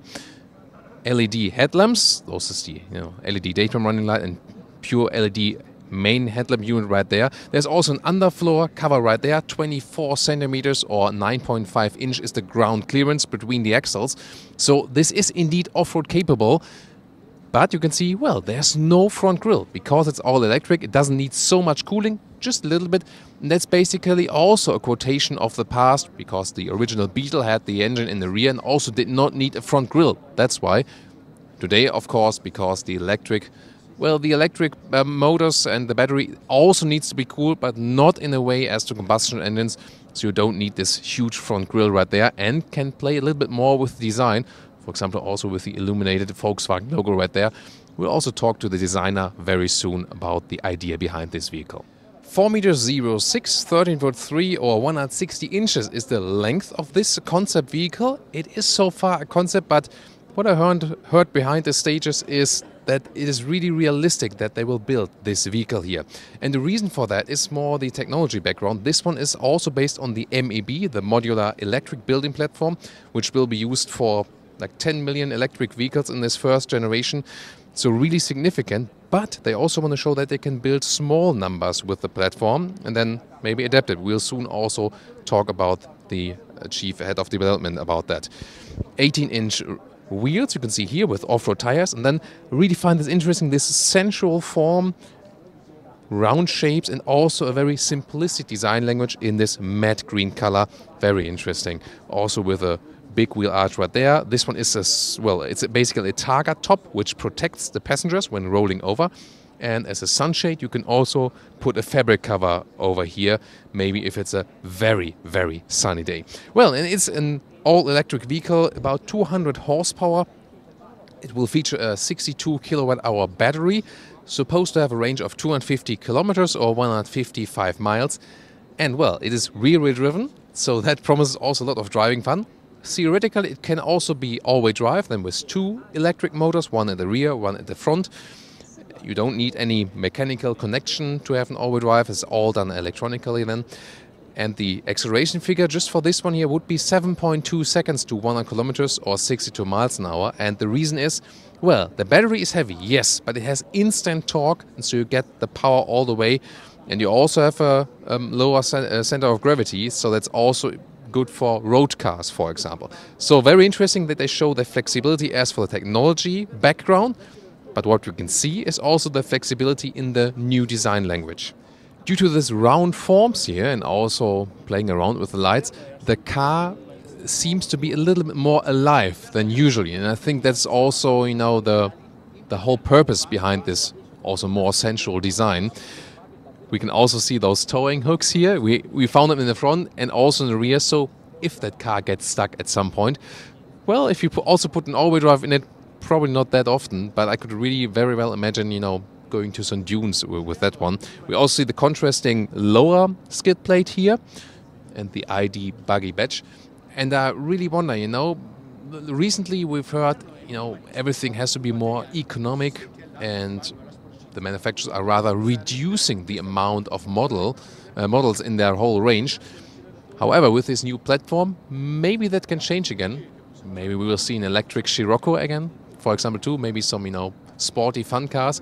This definitely shows that there still can be, you know, some emotional fun cars, even if you're thinking about a new scalable product architecture for the electric vehicles.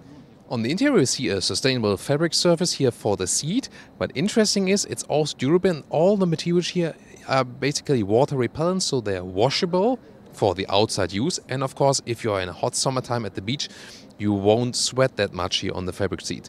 Also, you know, this new living room design inspired with grey fabrics, like we also see with some Scandinavian design, and again a very simplistic form language, also with some green accentuations here at the seat belts.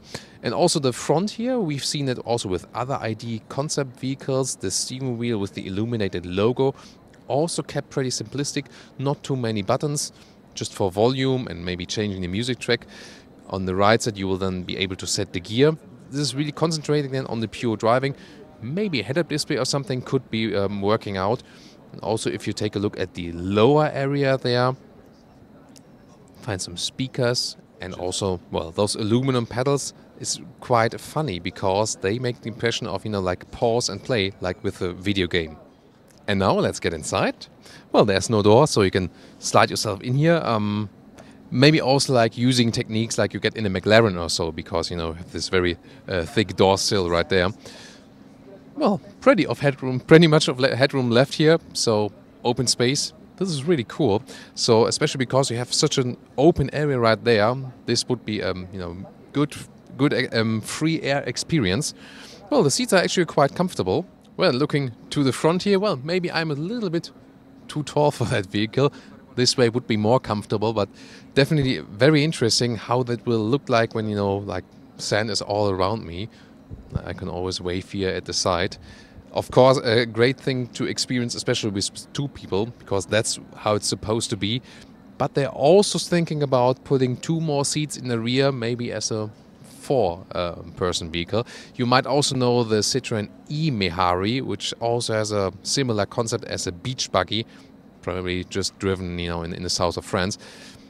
Also looking forward, if this one here, when it's really being sold, will it be open like this, or will they maybe make it all convertible, or maybe even with a hardtop? So now to our conclusion for today here with the ID Buggy. I think it's very interesting, really, with those 2 factors. First of all, the design language, which is more sensual, more round shape, more emotional in a way, and the car feels a little bit more alive than it does when it just has, you know, those angular shapes. And then also on the technology side, using the MEB platform, both for the high scalable models, like, you know, mass production, but then also for, you know, individual productions. Maybe they're doing that themselves, but also then offering them to third-party manufacturers. Well, what is the big manufacturer they're talking about? It is Ford, because Ford is seriously considering working together with Volkswagen in that respect. They don't have so much from the electric mobility going on yet, so they could probably get the platform for also their mass production. But then again, also maybe smaller companies doing some individual, very fun cars, and then just getting the platform and putting some of their work on it. This is now the strongest Volkswagen in their whole lineup, the new Touareg V8 TDI. Let's fill you in with the power details and also a quick tour. And in this case, we start directly with the engine. This one here is the 4-liter V8 TDI, so it's a turbo diesel. 422 horsepower and 900 Newton meters of torque. So at the moment, this one is the strongest stock engine you can buy at VW. The acceleration figure is 4.9 seconds to 100 kilometers or 62 miles an hour.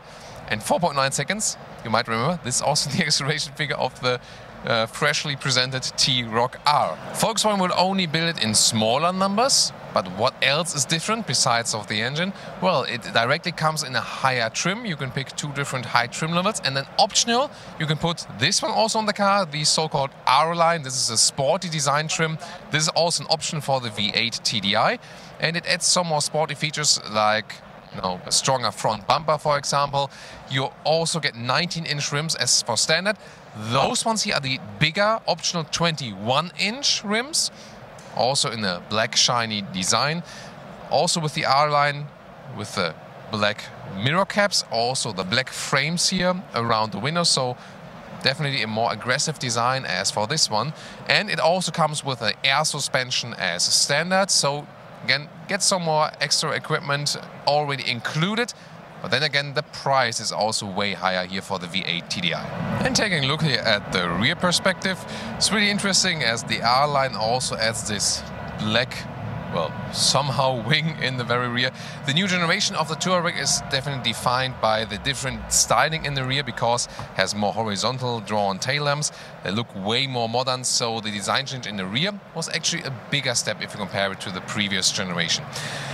Well, the V8 TDI has some bigger exhaust pipes, and the outer tip here is a chrome beauty one.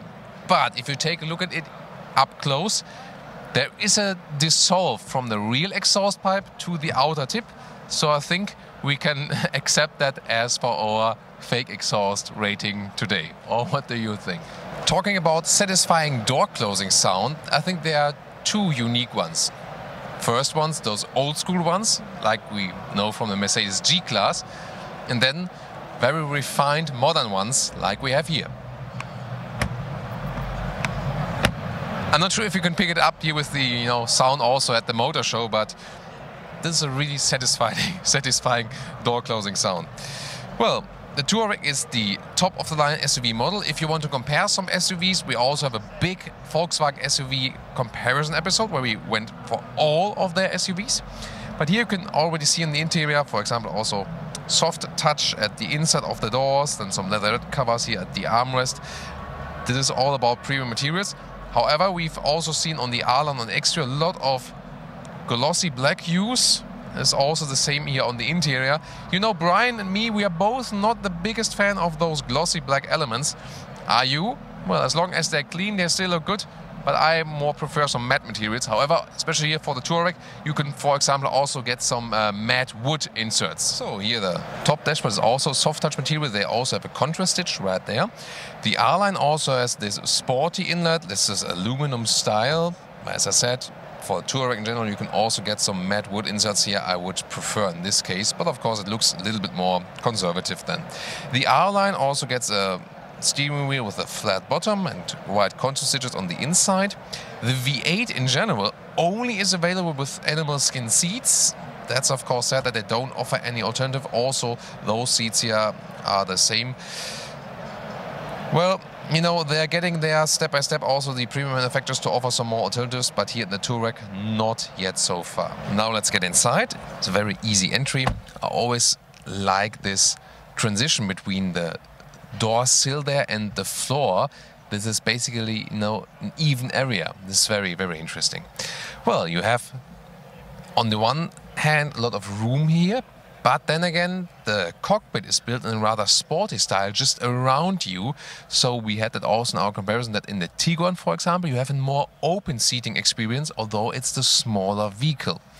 When I have the seat here at the lowest position, 1.86 or 6'1", still have some headroom left.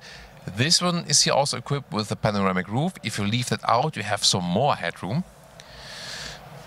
Then soon more deals to those big screens, because they're also included here in the Touareg. So far, the most annoying thing about driving the Touareg was this lane keeping assist, which was, you know, very artificial in how it felt while driving. They now had some updates on there, on the software side. And now it's really better, because before, especially when you had some higher speed motorway riding, it was, you know, directing you, but in a, you know, most artificial way. It didn't feel good. But since the update, this has definitely been improved. Well, then what would be the reason to go for the V8? To have the pure power, of course. At the same time, when you have this big car, you would need a diesel to keep the consumption, you know, in a acceptable region, because when you put the big petrol engine in this vehicle here, then the consumption will go even higher and further, of course. And this V8 diesel, you can also drive it in a very calm way, just with the very low RPMs. And, you know, at the end of the day, I'm not really sure if it will even use more fuel than the V6 diesel. We have to see about that when we do a full driving test of this V8 diesel.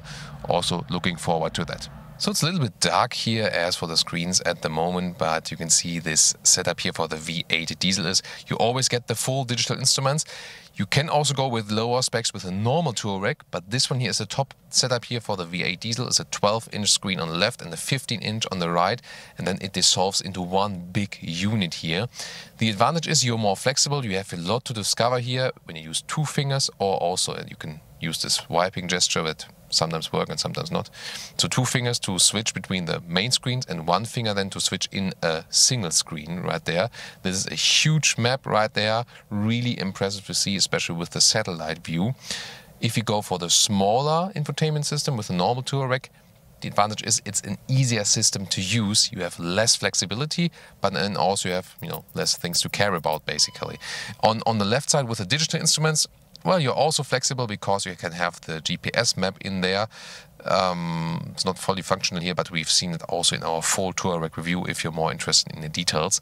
So again, here with the top spec you automatically get, but I would also maybe even go to make it simpler just for a base Touareg than also with the base screens. Or what do you think? There are the driving modes. You also have that when you don't have the air suspension. The V8 always comes with air suspension standard.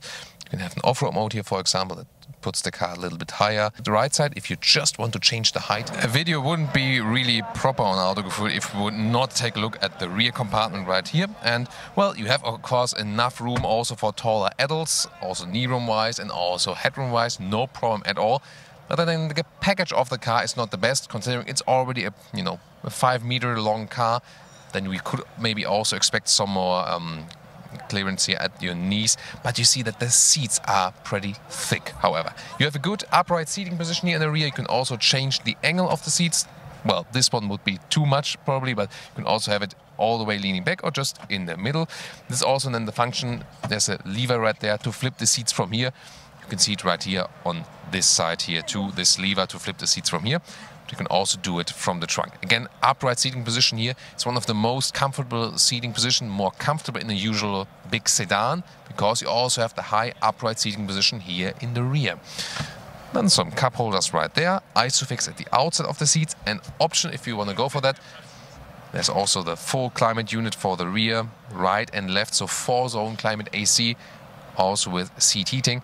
Well, you get some more extra equipment with the V8 TDI, yes, but not everything, so you can easily also pump it way than 100k plus. And a short look at the trunk, because even if you go for the top spec V8, you want to transport some things for sure. You have a lot of room right there, you can already see it. And if we take some measurements in the width, well, you can use both of those side gaps here, and if you really use them, you know, then you can even get about 130 in meters in width. However, the normal full width here in the middle, from rail to rail, this is then just over a meter. And now to the conclusion for today with the Touareg V8 TDI.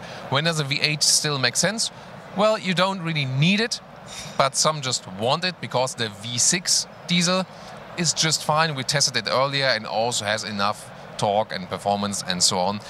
And the diesel in general still makes sense if you have a big car with high consumption, and also if you're going very, very long kilometers, because if you compare, for example, electric vehicles and the diesels, when they're running really, really long routes and, you know, have to be refueled and so on, then the diesels still have an advantage. And the shorter the ways are going, the more city traffic you have, then the electric cars are definitely more sustainable. So we are also in the transition phase there at the moment.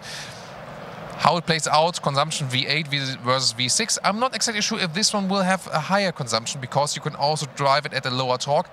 But then again, it also adds some more weight, but really looking forward how that one plays out. And for example, with the V6 diesel, sometimes there was some, not exactly sure if it's turbo lag, but people feel it as turbo lag. Sometimes also from the shifting, for example. That probably will be then not the case for the V8, that you just have some more power reserves. Well, it's not a racing machine, but the performance figures here for the V8 TDI rather speak for that. So what do you think? V8 TDI, is it still something for today? Is it something you want? Or would you say it's already something from the past and they should rather and then focus on electrification? But as we heard, they are also focusing on electrification. So there are different trends going on at the moment. Still some old school stuff, but also a lot of new electrification. That's also clear on this year's Geneva Motor Show. This is the Audi e-tron GT, the first full electric sports vehicle by Audi. And we'll take a look at here an exterior and interior. This one here, they say, is about 90% of the series production model, so pretty close already to what it really is. Let's see.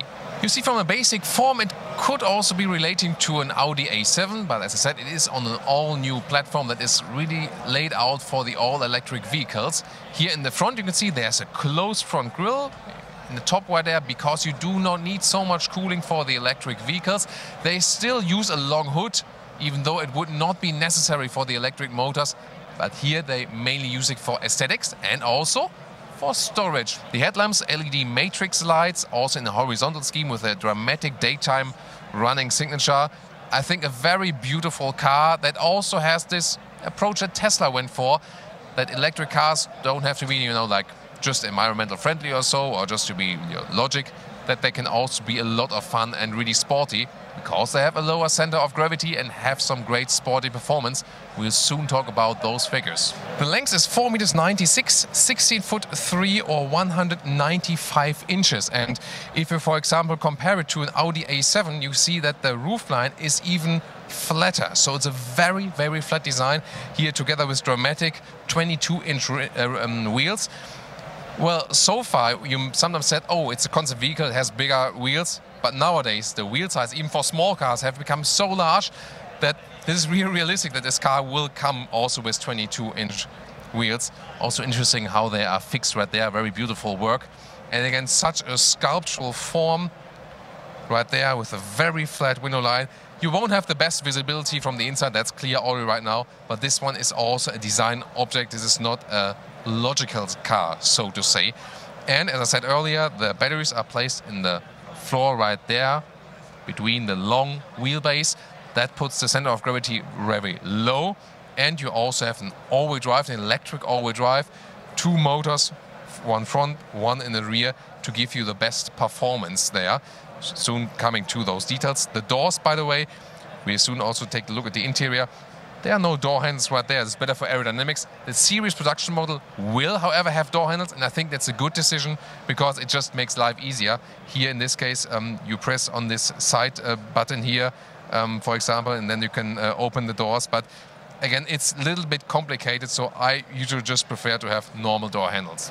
And now facts and figures. 590 horsepower from those 2 electric motors. Electric all-wheel drive, as I said. The battery size, 96 kilowatt hours. Supposed to have a range of 430 kilometers or 270 miles. So it's more trimmed to this performance output. 3.5 seconds acceleration, 0 to 100 or 0 to 62 miles an hour. And the 0 to 200 kilometers or 125 miles is around 12 seconds. Yeah, 12 seconds is usually a 0 to 100 figure. So really impressive here. And you can get indeed all the power to the ground due to this electric all-wheel drive. It works quite well. We've tested it with the Audi e-tron, with the SUV. Also in off-road situations, because it's really adapting immediately to each of the situations. A very dramatic design for the rear. We know also this going through light stripe already from the existing combustion engine models and also from the e-tron SUV. This is carried out all over here. Porsche also does that meanwhile. Here just a little bit more dramatic in the light and signature. Also with the diffuser in the lower end. And I really like this detail here, this e-tron badge, which is also subtle, illuminated in a very subtle way right there. Also this very, very flat rear window, and this one will be also a retractable wing. So what do you think from design? Would you buy this vehicle? And this will be my favorite part of the interior. Well, first of all, I will now show you, because the car is now unlocked, like there. You hold it, this button right there, and then the door basically pops up. But again, will be different with the series production vehicle. Then, this car here does not have any animal skin parts. This one is a leatherette, and they also use recycling materials. This one is a grey fabric. It has this Scandinavian living room style, very sculptural, very beautiful and cozy. And the same also counts for the rest of the interior. You can see here there is a microfiber steering wheel for a good grip also, and you can use it winter and summer times. Stays at the same temperature, so to say. And those beautifully done seats here, look at that, also with the grey fabric down there at the seats. You can see it in this, you know, in the lower and in the upper area. The whole interior is covered in this bright and grey surface. It really makes a bright living room effect. I just love it when looking at it. And this fabric here, it feels durable, it feels cozy. I think it's an excellent choice. Indeed, this interior is all vegan, you can really say that. And finally, Audi gets that for their future vehicles. So far, they have been using animal skin in the masses, which is not sustainable and also supports financially the animal mass industry. But they are actually quitting that right now with this interior. Really great. Let's take a seating in it. This will also be very interesting. Now let's get inside. And well, one of the reasons Audi finally go for a sustainable solution now, since they also build more and more electric vehicles, they're more interested in sustainability. The whole Volkswagen group, they say they want to have CO2 neutral cars also in the production process. And then, of course, if they make some, evening out measures for that, the less they, use CO2. For example, we already calculate that with Continental, so, one of the big automotive suppliers. If you use fabric, or even fabric seats, even better as for sustainability. But if you even use leatherette against the animal skin, it's half of the CO2 consumption, leaving aside the animal ethics part. And fabric even more sustainable. And in the long-term run, we hope that it will be also plant-based to make a full ecologic cycle. But this one here always is a massive step forward. I really like to see that Audi is finally taking this future step.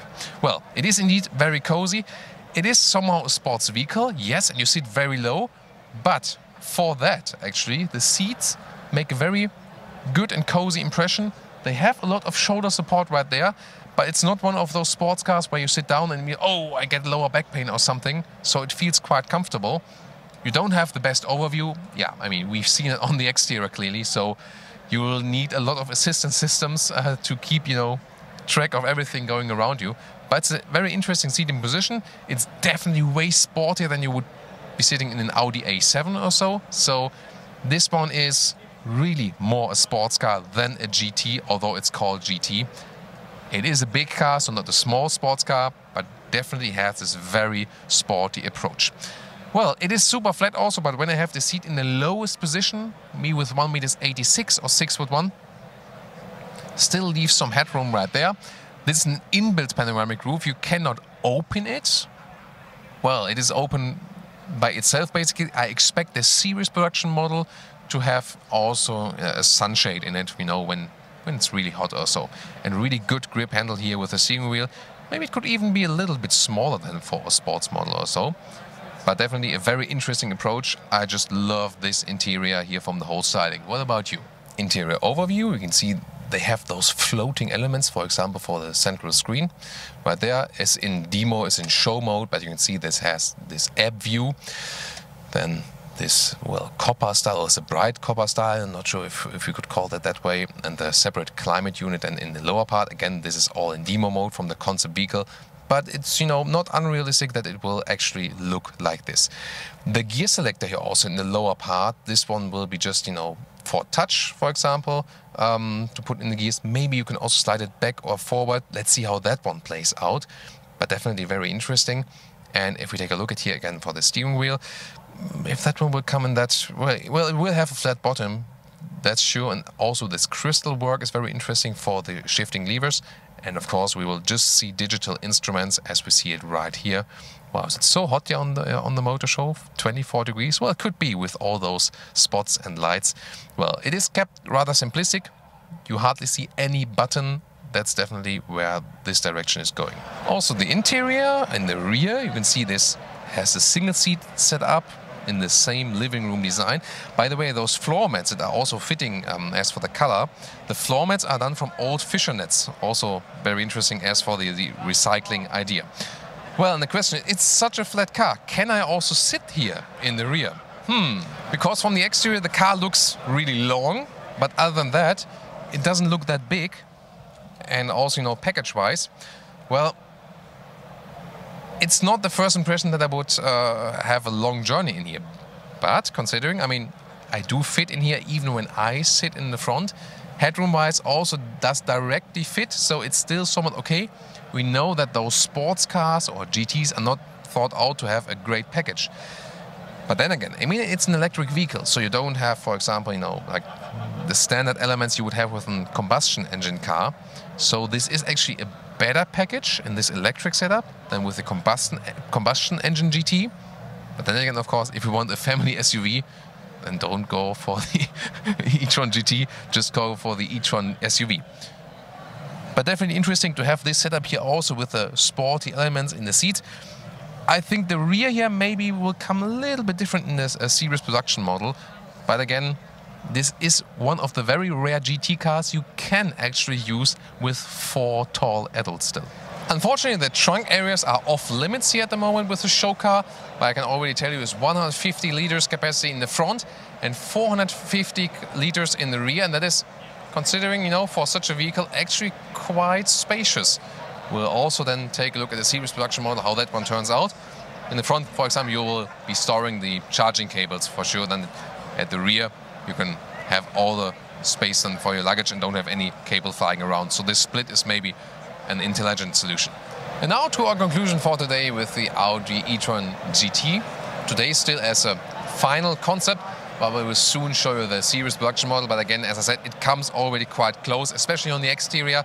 On the interior, of course, we've seen some blind buttons and so on. They will be in function, of course, later in the series production model. Well, it's surely a beautiful car, a very beautiful car. It's all electric, so it has a lot of performance, and it shows this car will be more performant than one of the, you know, ICE cars from Audi with the, you know, classic combustion engines. So this will probably also convince a lot of people to go electric because just to have some more performance. There's always the question for the infrastructure. That would be, I think, my first interest, to have the good loading or charging infrastructure. This one will be both over with AC and DC charging with the same standards they also have with the e-tron SUV. Let's see how that one plays out. Core thing of this model is definitely the interior. Audi is finally going all sustainable on the interior. A very good decision. Looking forward to the future. We can see, you know, I think it works when it's more sustainable and better for the customer at the same time. Because if you just do something more sustainable, people say, oh, you know, maybe it's nice to have, but what's my benefit and so on. But at the same time, this one, it looks better, it looks bright, it has better climate comfort in summer and winter, and it just feels like a cozy living room, it offers more comfort while driving. So when something is better as for the functionality and more sustainable, I think that is in the case that it really works. So what do you think about the Audi e-tron GT? Please leave me your comments right there. Let's discuss this vehicle, and of course, we'll keep you all updated with the further development. At the Geneva Motor Show, you'll find a lot of high-profile luxury manufacturers. Well, only a few people will be able to afford those vehicles, but there's one vehicle that can be afforded by definitely more people. That is the Skoda Scala. It's a very interesting concept technology-wise, also platform-wise, and what it will deliver for this exterior space, also on the interior. Let's take a look at it together. This is the successor of the Skoda Rapid, now with a new name. Well, but what's new about the car in exterior and interior? Let's find out.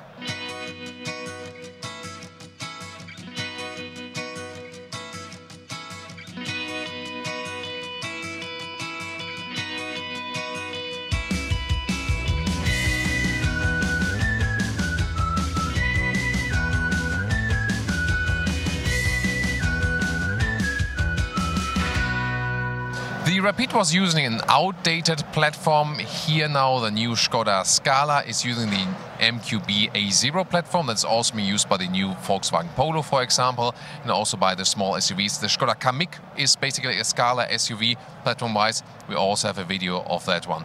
Well, in the front right here you see the Skoda front grille that directly dissolves into those headlamps. Start with halogen, optional then LED, and if you go for the LED main headlamps, you also get a cascading turning indicator light. The length is at 4 meters 36, 14.3 or 172 inches. One thing that reminds us of the Skoda Rapid, the predecessor, is this glass panel here at the rear, and I think it's still a good design idea to make a differentiation in design also to other competitor vehicles. This overhanging from the side looks a little bit strange, but from the rear it actually makes a good appearance, and also with a big Skoda patching right there and modern tail lamps. And as a comparison, we have a different color here in red, also, you know, really bright colors. This one is also the Ambition trim, a little bit higher trim. It also has a panoramic roof that also then forms a black contrast right there in the roof. And we have some different rim style. Those are 18-inch wheels. They have a different style altogether, also with the black style. So I always like to show you a little bit of variation of the car, so we can also do it with the interior. So there's 1.5 liter TSI, it's 150 horsepower. And then there's also a 3-cylinder 1 liter TSI with 95 or 115 horsepower, and a 1.6 liter TDI with 115 horsepower. Later there will also be a CNG engine, a bivalent one. You can go with petrol and the CNG. Now what about the interior? We can see here, it's also we've seen the new Skoda Kamiq. At the inside of the doors they use a structured surface, also a little bit soft. So this is an alternative to black plain plastic. Here also, by the way, storage for umbrella. We know that already from Skoda. Quite handy solution. You don't need a Rolls-Royce for it. Some big door pockets there. And we have two interior trims here today for you. They are both very interesting. Let's take a detailed look at it. Those seats here are optional. They also have animal skin parts. In the middle part, some microfiber. Steering wheel here in a rather classic style, but you will already see that you do have a lot of room.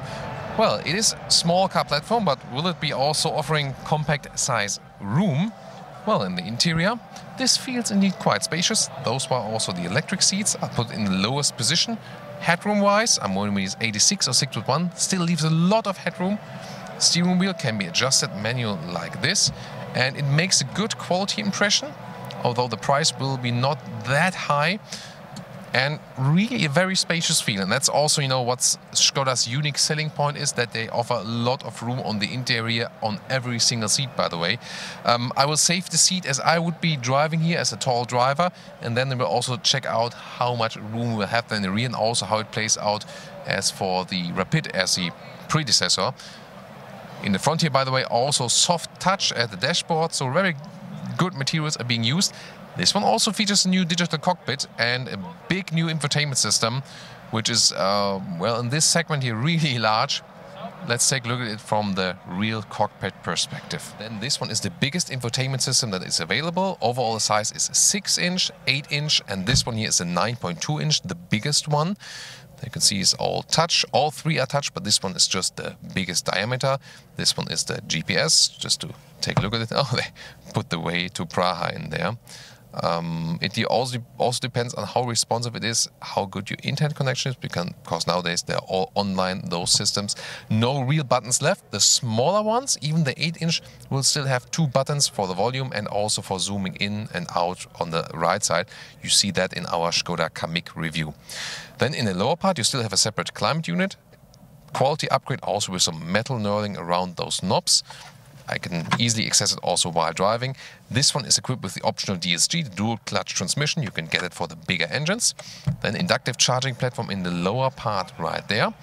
And, well, the steering wheel is actually compact size. This one is rather not so spectacular. What is more interesting is that next to analog instruments, you can get those all digital instruments, 10.25-inch. We also know that from the Volkswagen Polo, for example. They can also change some views that you have, just, you know, a simplistic view, maybe more a classical view, or then also the GPS right there in your line of sight or whatever you want to have displayed right there. And it also works that the GPS is displayed in the middle part here and also at the big screen. So this is different to the processor unit that is, for example, used in the T-Roc, the T-Cross and the Polo at Volkswagen. Interesting. And now to a different interior. This is the Ambition trim, but we also have those sport seats here installed, and they are very beautifully done. Look at this quilted structure here on the seat. They have also more shoulder support. They have an integrated head restraint, and well, sometimes sport seats are less comfortable, but in this case I really have to say they bring more sportiness and more comfort at the same time. Really cool, so they feel very comfortable, and also with a nice fabric surface it will stay cooler in summertime. And this one is also a perforated steering wheel here with a sportier setup. Really cool. So indeed, you know, the thing that astonishes me most is that this is a premium car, and probably not sold as for prices which you normally pay for premium cars. So really cool, and it's so spacious here. Really nice, and with those seats, almost makes Octavia RS impression, I have to say. So I really love those seats here. One of the more beautiful ones, definitely, I've seen here with the integrated head restraints. But again, a lot of sport seats are, you know, looking good, but less in comfort. Those ones here offer more comfort also for tall people. Really cool. This one here also then with the panoramic roof leaves more light inside. You cannot open it, but you can use a slide here to have a better shade when it's really sunny. The same sport quilted design here for the rear seats too. And the big question to me was also those big sport seats, they usually cost you some legroom in the rear. You see they are also a little bit more voluminous here, but maybe we have a little bit less, I think, than in the other car. But it still works very well, even with 4 tall adults, no problem. Let's open this glass hatch here. Wow, even an electric tailgate. And wow, this looks really spacious for such a vehicle segment. The width here is at 1 meters. It also goes down there, but also seen with the Skoda Kamiq, I think there will be also a floor cover available that it makes them with the same level. However, if you don't have the same level floor cover, then you have a higher area right there that is almost 60 centimeters. That's also pretty massive. And in the length right there, this is almost 90 centimeters in length. Well, to flip the seats, the easiest way is then to go around. With the electric seat, we cannot fold flat the co-driver seat, however, so we have to go around here too. Blocked at the moment. Well, I can also reach over here, but it's a little bit complicated. At least when when the cover here is not mounted, that's then easier to reach over. But then you can see up to the front seats, we have some more space. This is also as tall adults would be traveling, but then you can still have a trunk length of about 160 in meters. Well, and if you have the manual seat set up, it should also be available to flip it all like in the Kamiq. Well, not exactly sure. Well, I see a manual seat set up here at the moment at the co-driver seat. But there's this ring to control the co-driver seat. And now the conclusion. Yes, we all know electrification is coming. It's also coming to Skoda, maybe a little bit later than with the other Volkswagen Corporation brands. And also the Geneva Motor Show is all about electrification, and we'll surely go there at some point. But for a customer that at the moment do not have a charging infrastructure available, the Skoda Scala and also the SUV brother, the Skoda Kamiq, offer a very good price-performance ratio and also a good ratio from exterior length to the room you have on the inside. So as for the classic car portfolio, the Scala and together also with the Kamiq are basically my 2 favorite cars from a Geneva Motor Show, because they deliver so much for a normal customer at still a decent price point. And of course, we're looking forward to drive those cars very soon. We'll keep you updated on our channels. This is the Volkswagen T6 Facelift, so-called the Bully 6.1. Multivan is the highest trim for the passenger variant. We'll take a look at it. What has changed? Here in the front you can see the grille has a bigger shape. It looks stronger. Also, there's more chrome being used, so everything is a little bit more shiny, so to say. This is also a special copper paint that was released here right now. And this is also changed here. New LED daytime running signature and also new LED headlamps optional, or they come also standard with the Highline. 4,90 m, 16 foot 1 or 192 inches is the total length. Here the short wheelbase variant. There's also long wheelbase version. There are some new colors available, as I said here right now, and also some new wheel choices. Those ones here 18-inch, again here with this dual tone. There are also those Generation 6 models which have, for example, the blue or the red paint right there. Sliding door. This is of course what it's famous for, with an easy entry. Soon more details to the interior right there. Other than that, it's more this form follows function design, a rather boxy layout. That's how the so-called bully, well, it's not the annoying bully like in the school bully. It's more the German B-U-L-L-I. That's, is this famous name here in Germany, how you call the T6. And although in English it has a rather negative connotation, it doesn't at all have one in German. Well, some call it a facelift 0.5, like 6.5, but they called it 6.1, just to signalize in the product update. Visually here, not so much has been done in the rear. What is interesting, that the side wind assist is also standard now. This is really important when you have some crosswinds, for example. Then we know in an emergency case, the car would also intervene with some braking commands. Very interesting. Here again, you can see this contrasting color, and in general the standard equipment has been lifted a little bit for all versions, that you get some more stuff from standard equipment, for example electric locks, Bluetooth function from the inside. Of course there are even more options available that can again pop up the price pretty much. The engines have also been revised to meet the new emission standards. It's all about the 2-liter TDI with the SCR cleaning then, of course, in horsepower specs of 90, 110, 150, or the top one 200, then with a bi-turbo. And there's also news on the electric front, because in cooperation with Abt, they will also retrofit a T6 all-electric, either with a 39 kWh battery or 78 kWh. That will then, the latter one, have a range of about 320 kilometers or 200 miles full electric. Well, this is basically then built on this existing T6. You will know that probably in about 2 or 3 years, there will be the all-electric bully, the all-electric bus, that will then even have the all-electric platform. So far, taking the ICE, then implement the battery electric one in it. That's not really optimized for it. Later on then will be the all-new model, which will have basically the electric platform, and that will then make full sense, even have more range and be optimized also for EV usage. Let's take a look at the interior, and one of the things I really like is this satisfying door sound. This sounds so, it's a, let's say, rich sound, but not rich in money, rich in a way it feels complete, like a meal is tasting rich, Just one more time. So, here on the interior, huge door pockets right there. This hasn't changed. This one here is a trim with this brushed aluminum style. What has changed is that we have a new steering wheel. We already know it from the T-Roc or the new Passat. The steering wheel is new, and it's not only that it visually is new, it's also the technology behind it, because this one is now the new electromechanical steering wheel. That is then the same as in all of the passenger cars, because you need that one to implement all of the assistance systems, because they intervene with the steering wheel, like like a lane keeping assist and so on.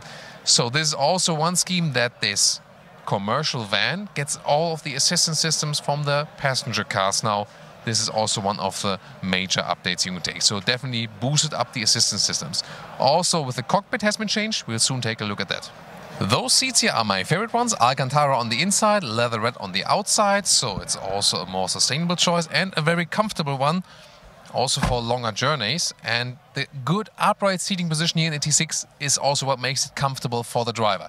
Headroom, by the way, I'm 1.86 or 6'1", still leaves plenty of headroom. So, but the seat hasn't changed. Well, there are, some more storage areas, that has been updated.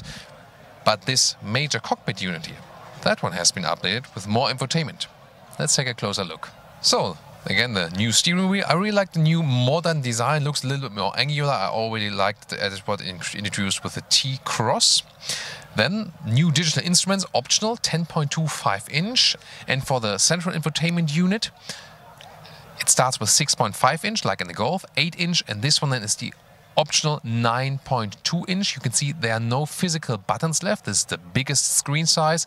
So infotainment and assistance systems update. This is the biggest change right here. You can, for example, also get a rear traffic assist and also a trailer assist with this vehicle here now, thanks to the electromechanical steering.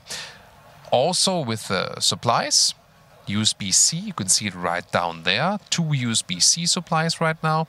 This is one 112-volt power supply right there, and there's another one also in the top dashboard area. Other than that, this one has been unchanged with a separate manual climate unit, easy to use still. And top part here, this is all hardback materials, but the rest looks actually quite fancy. Well, on those motor shows, those shiny black elements, they collect a lot of fingerprints and so on, also those screens, so be sure to clean them at home as often as possible. By the way, the steering wheel here is also good for a commercial vehicle, can be adjusted in height and in reach. It's really good to find a proper seating position. And meanwhile, those vans, especially if you pick it here in the higher variant, like in the multivan top passenger trim, they're really as comfortable as passenger cars.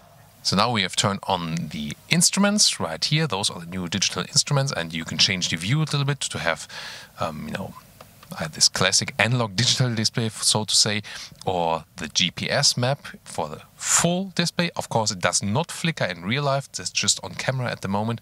Then you can have some more, for example, the Bluetooth connection, the driving data, and the new assistance systems as well. This one is the central infotainment system right there. You get a home screen, or the you can individualize what you want to see here in the home screen. That is all possible. That's the main menu. App Connect, by the way, this is also then for the Apple CarPlay. Well, there should be also an Android Auto logo. Should be actually, but this is also one of the early prototype vehicles here. So there's a lot of the Scala here. The easier system would be the smaller one, where you still have some separate knobs, so you can decide for yourself. So this is the map now of the GPS. Zoom in and out. You see it's also very responsive. This is also in the night mode at the moment. Daytime you could even see that well, but it automatically changes also according to the clock.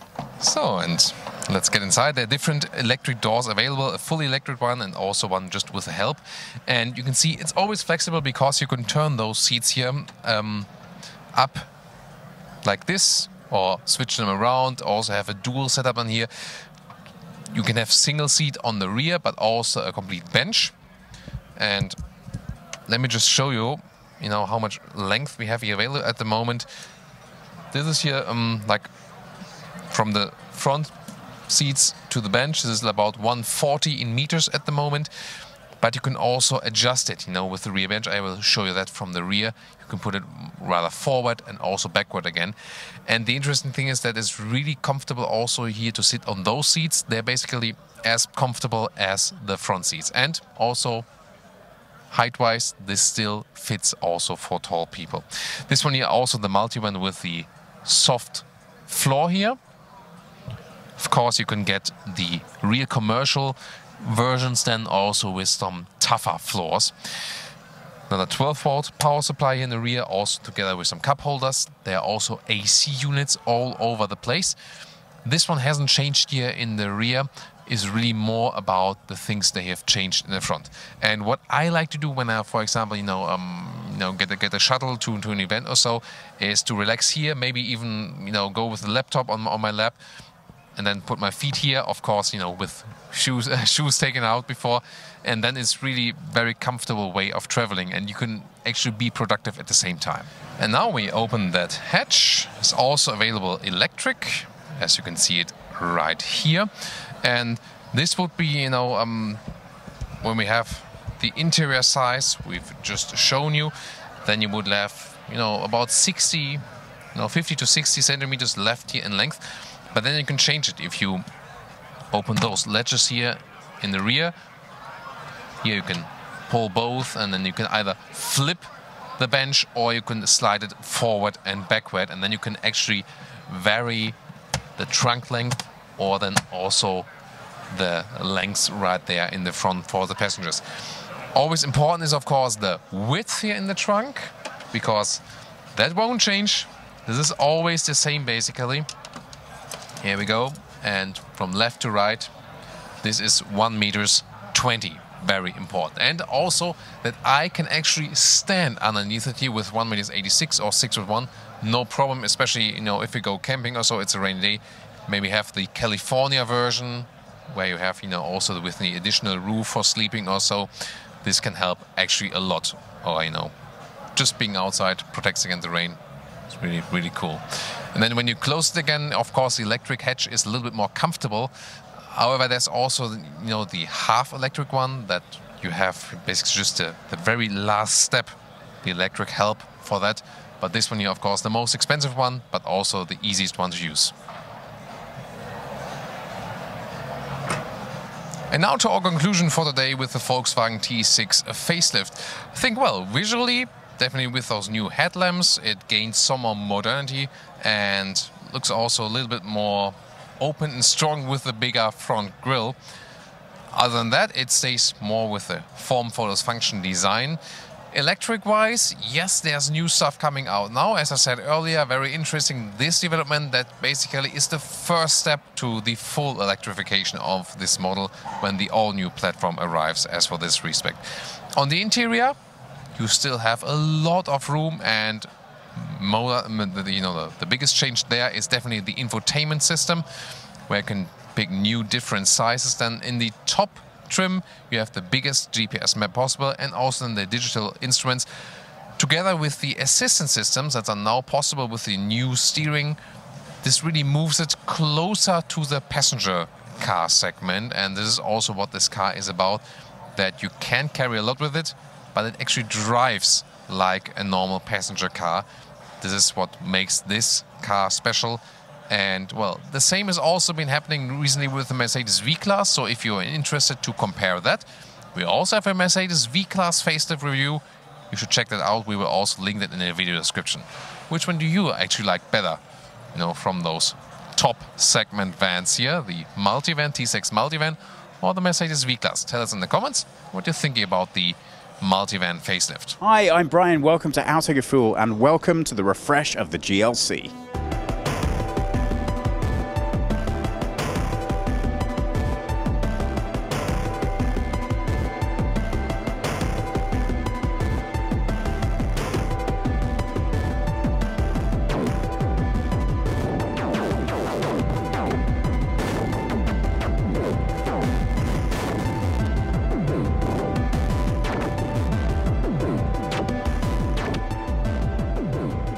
What's changed in the refresh?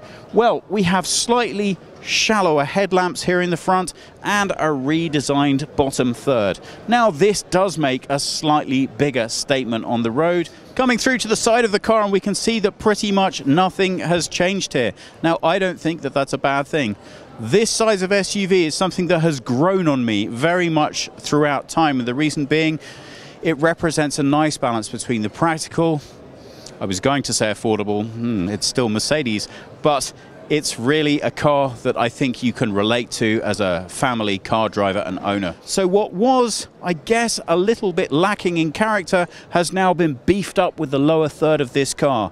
You have these large, obviously almost wholly there for aesthetic reason, air diffuser at the rear, and these exhaust ports. I call them that, but guess what?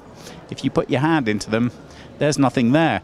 If you want to know where the actual exhaust is, it's tucked away neatly underneath the car.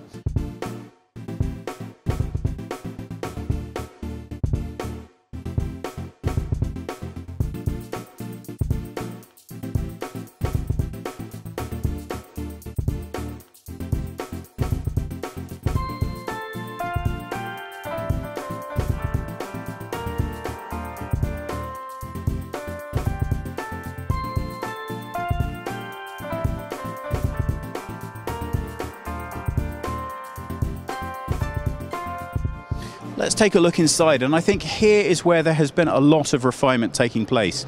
Now, I can't stress this enough, it's always the case with Mercedes. I would say more than almost any other brand that if you don't like the way a model is finished, don't worry, there's another 400 different variants to choose from. The layout, the styling, the feel, right from the moment you open the door, it just instantly says Mercedes. And that's not something you can say of every car's design. So some tweaks and modifications have been made to the way that the layout works, but it hasn't changed the overall appeal of the finished product. Mercedes said the #1 piece of feedback that they had in terms of the driver experience of this vehicle was the way that the instruments presented to the driver. I really like the way this screen has been integrated. A lot of drivers, a lot of our viewers don't like floating screens, and the quality of the screen is of course excellent. It looks and feels great, without being too much. Now, if you're not somebody who likes particularly to have physical interaction with that, don't worry, of course, the standard Mercedes-Benz touch controls that you've come to know and love over the years are still very much present, and they are still excellent in terms of how they work and how you can interact with them. So when I tell you that this car can deliver 50 kilometers on purely electric drive, that may not sound so impressive. After all, the first cars were producing something like 33 kilometers purely electric, but that was a different rating system depending on how you used it. So 50 kilometers is actually a very good number, not least if you consider the majority of trips ever taken by somebody who owns a vehicle like this are well within that range. Well, you know what? It's the Burmeister grill, but finally it's smooth. So somebody was listening at some point. We were able to really enjoy touching the surfaces in this car. They're all very nicely put together. So digital interface, as you can see, currently, for reasons best known to somebody else, it seems to be set for Chinese, but it's really effortless. Coming back here, well, again, this is not going to be surprising for any regular users of Mercedes-Benz. I'm liking the 2 USB charge points here and a really good storage space. So, it's comfortable. I think I can safely say it's stylish. It's really nicely finished and the usability is good. But how does it feel as a backseat passenger? Well, regular viewers will be delighted to learn that I didn't mess with the seat in the front at all, so this is a wholly realistic legroom that I'm giving you. I am 178 centimeters or 5'10" in height, but I have very short legs. So when I tell you that there isn't acres of room back here, I think that that's a fair comment. One way or another, the story at Geneva is all about electrification, and all of the car manufacturers are going to be spending an awful lot of time trying to convince us that they are the ones who understand what is coming more than anybody else. Well, this is the GLC hybrid, and I have to tell you, Mercedes have spent a long time talking about how they are approaching electrification coming up. There are 3 different approaches they have: mild hybrids, plug-in hybrids, and fully electric vehicles. By 2020, they say that they will not have a single vehicle in their lineup that doesn't feature at least mild hybrid, and that's significant. If you look at the growth in electric engines and how they've been applied, it's really surprising how fast that technology has been embraced. So it's good to see that coming into the mainstream. So if you look at this car here, for example, this will provide 50 kilometers of purely electric drive. You might say, well, that's not much, but it is a start. Bearing in mind when this car was launched, 33 was actually a very desirable outcome, and the rating system has changed significantly since that was introduced. So I think this is a flavor of things to come. Since we started seeing a massive influx of electric vehicles at last year's Geneva Motor Show, I made a lot of fuss about the way in which charge points were integrated into cars, sometimes better than others. I really like not only the placement of this, but also how well it's executed. It's easy, it's straightforward, and this is Mercedes' idea of what a charge point looks like. Now, I really admire their optimism. I don't know what your experience of electric vehicles is, but mine is rarely finding one in quite the state that I would like it to. But you know what? If this is in your home, I think you're going to be very happy with that indeed. And look at this. That's really absurdly simple, isn't it? We look straight at the hatch here, open up the cover, plug it in. Let's take a look in the back and see what's happening here. Well, I can tell you that absolutely has nothing changed dimensionally from the previous version of this model. And you can see that there is plenty of storage space back here for anything you could reasonably want to put here. If you want to get a better idea of exactly how that looks, it'll take one of me. So, not exactly small. Well, that about does it from us. If you have any comments or questions on the GLC, particularly on the hybrid model, please pop them below. This is the brand new Renault Clio.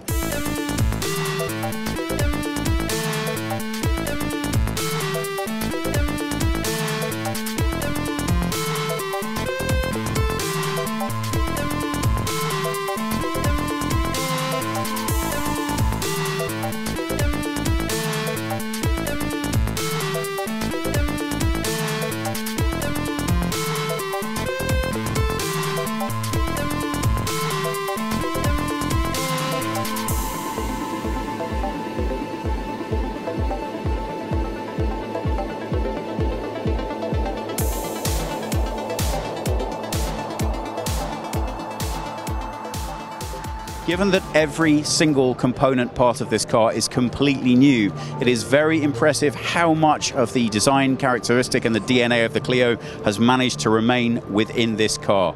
That said, it looks much more assertive and sculptural. Coming around to the side, and that sporty dynamism continues. Just look at the way this headlight wraps through into the side with the accent line for the indicator cutting in lower down to the bumper. It really makes the whole front of this car feel very much included in the side design as well. This really does look amazingly dynamic for a small vehicle.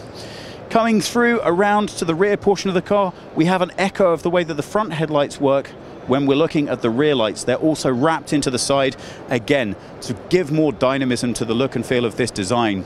Visually, aesthetically, I think this design is great. It feels contemporary, it feels fresh, it feels sporty, and I challenge anyone to say that they're not going to feel more than happy pulling up in one of these.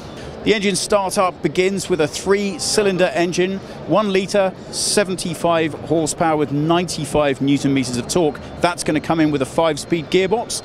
Then you can take it up a little bit with a turbocharged 1 litre unit. That's a TCE, 99 horsepower, 160 Newton meters of torque.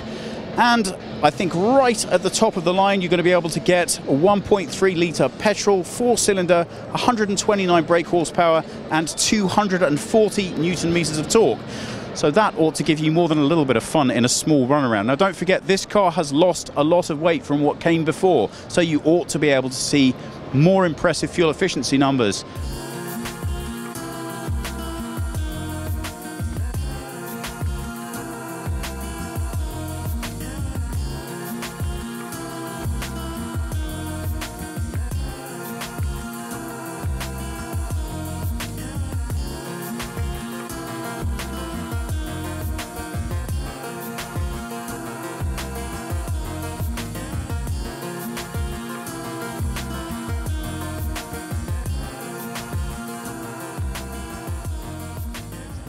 Wow.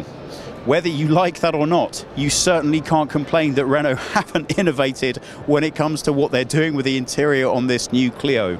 My goodness, that is really a radical change from what came before. I'm just going to hop in and see how the driving experience feels.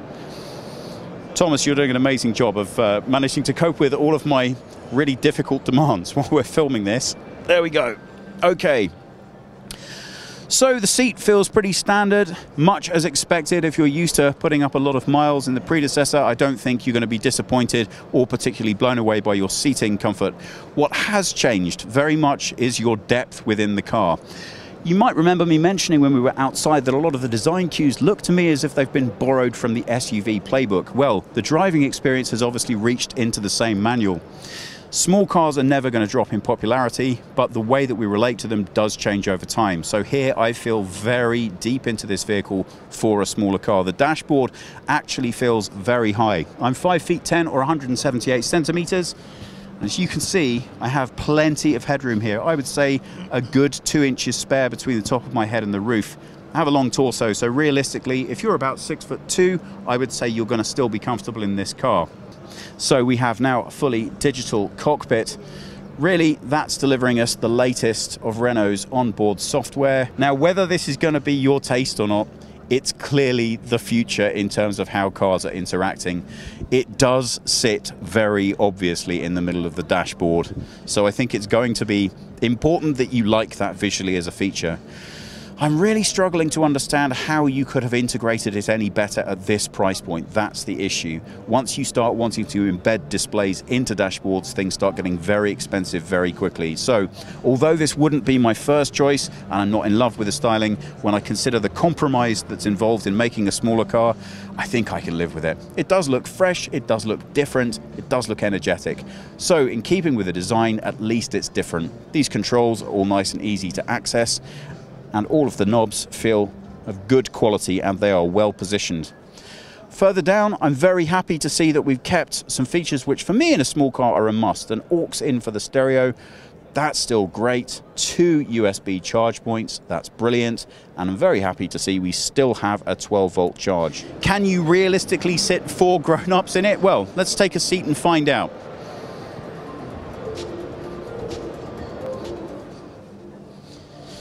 Well, it is a small car, and I think Renault have made good use of the interior room. For me, for a small car, I always want the priority in the front.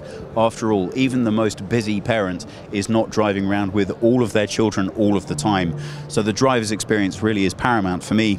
Well, that's fine. I like the way it's tucked away visually, but obviously I think you're going to get your hand more than a little bit dirty on that spot in the winter. So I'm not sure if there are any plans to add keyless entry at this stage. I suspect not. But I think you'll just have to get used to touching that without touching too much of anything else. Now, we have a variable load system here, so if you want as close entry as you can get for your loads, obviously you have this shelf, but you also have this lower area as well, and that gives us a load space of 330 to 391 litres of load. So that's our first look at the brand new Renault Clio. What do we think? Well, the new styling, I think, is absolutely superb. It really sets the car off and suggests to you that it's ready for the future. Hopefully, the French market's going to like it as much as I do. I think probably it will. I really like the slight reduction in the length. I think that adds to its dynamism, and the massive saving of weight that they've put into the car should be returning some impressive fuel efficiency figures as well.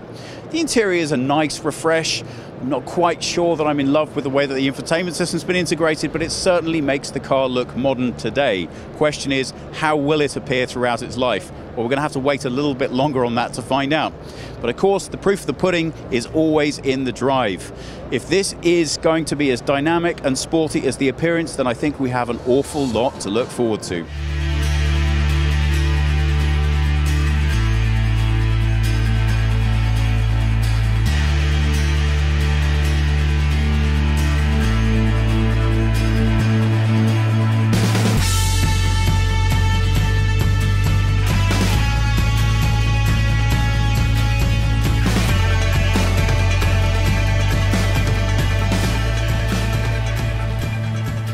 Honda's urban EV has now become Honda's e-prototype, and that's important because they are now saying that it's almost 100% ready for production. This is really very, very modern design. It looks like something that could have been used to transport people around in the film 2001: A Space Odyssey.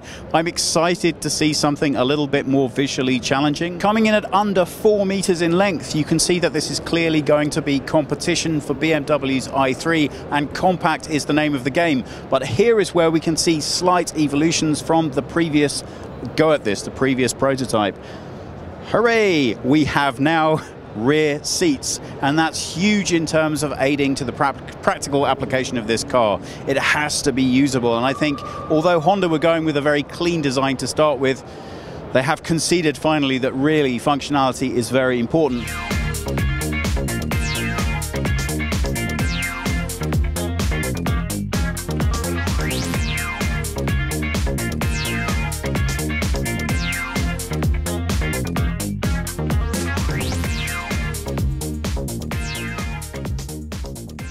With this being a prototype, we're not actually allowed to sit in the vehicle, but we can be in the vehicle as long as we're not too far in the vehicle. So let's take a closer look from outside, but almost in the vehicle. Well, when they tell you that it's close to being done, I have to say, if this really is representative of what they're going to do with the dash, to say that it's bold and futuristic, I think is an understatement. Look at these digital wing mirrors that they've incorporated into the dashboard. No need for extrusions on the outside. That's much better for aerodynamic performance, and it also really adds to the aesthetic of a very, very modern car. Clearly we have an enormous digital display here. I wonder if that would be a little bit distracting to drive. Is it a nod to Honda's future plans for autonomous driving? Is the idea that in a short amount of time you'll simply be a passenger in your own car? Well, needless to say, they're not sharing that detail with us, but you can certainly get a sense that that's the direction in which things are heading. I really like the way that the materials have been used here to create a truly unique experience. This isn't really like anything that's gone before. Now, okay, all concepts are designed on that basis, but this is supposed to be very much pre-market. So Honda are very keen to hear what you guys, amongst everybody else, thinks about what they've done with this design. For my taste, I like it. I don't see any point in producing something that's new and bold without pushing those boundaries just a little bit further. It should be a little bit shocking to sit in one of these and take a good look around. I really appreciate they've put those extra doors in there now, and you know what, for a compact car, the room in the back doesn't look too bad at all. But it's mostly going to be about two people. This car is primarily going to be about transporting you around the city where you need to get to. The seats look modern, contemporary, and they do look still comfortable and large enough to give you the support that they need to. What I don't know clearly is how robust that drive's going to feel. I think the range is realistic for a car of this size and type. But is it going to be comfortable to drive decent distances in? And importantly, for a compact car around town, are you going to feel comfortable when you're stuck in between a double-decker bus and a lorry in such a small vehicle? Well, Smart proved that it was possible, so I'm very interested to see what Honda does with the idea next. Well, that's a very brief look at the Honda E prototype. Ordinarily, we wouldn't bring you a car that isn't quite ready to be looked at, but this feels like a very important vehicle. As far as pricing is concerned, which you would assume would be key within this sector, interestingly, Honda, although tight-lipped, are saying that they don't want it to be cheap. The example they give is the iPhone. They want it to be something that's very desirable. I think that's a very bold strategy. It is, after all, a very small car.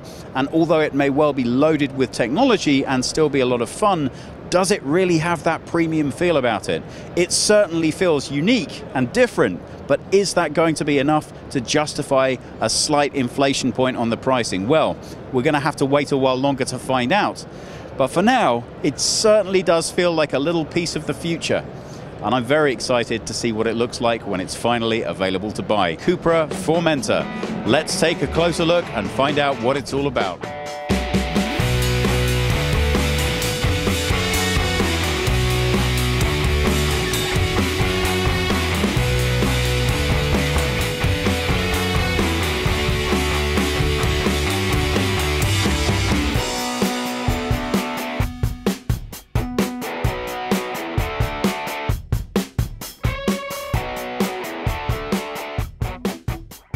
At this stage, the Formentor is only being shown as a concept, but it's a very close to production concept. I think realistically this should be hitting the market in around about 2020.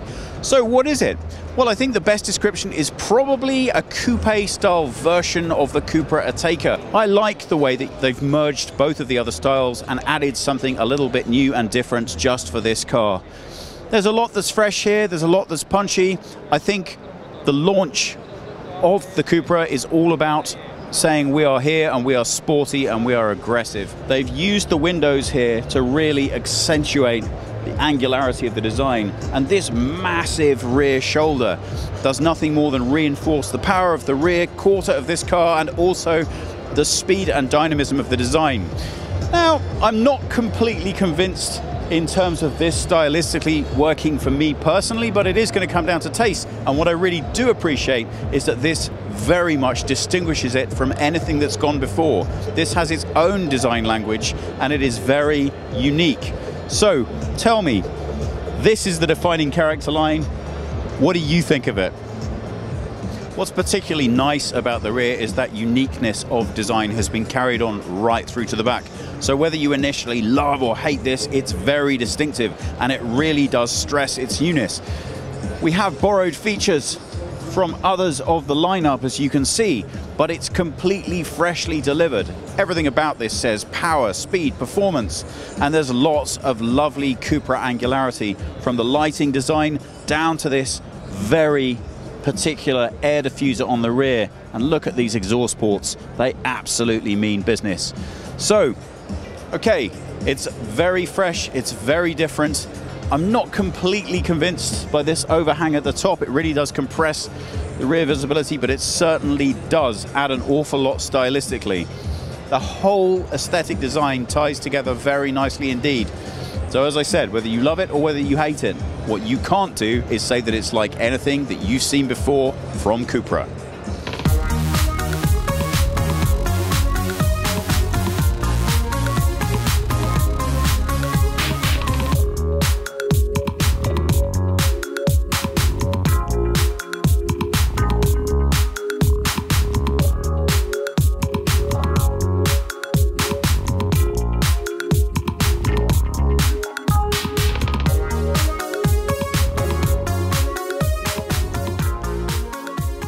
The outside's certainly fresh and innovative. Let's take a look and see if the interior matches.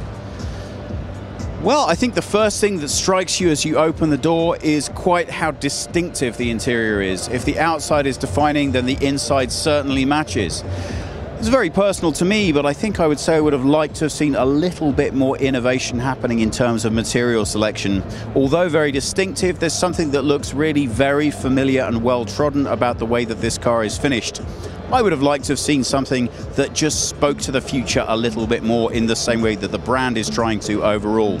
But that said, it certainly does look new and different from what's gone before.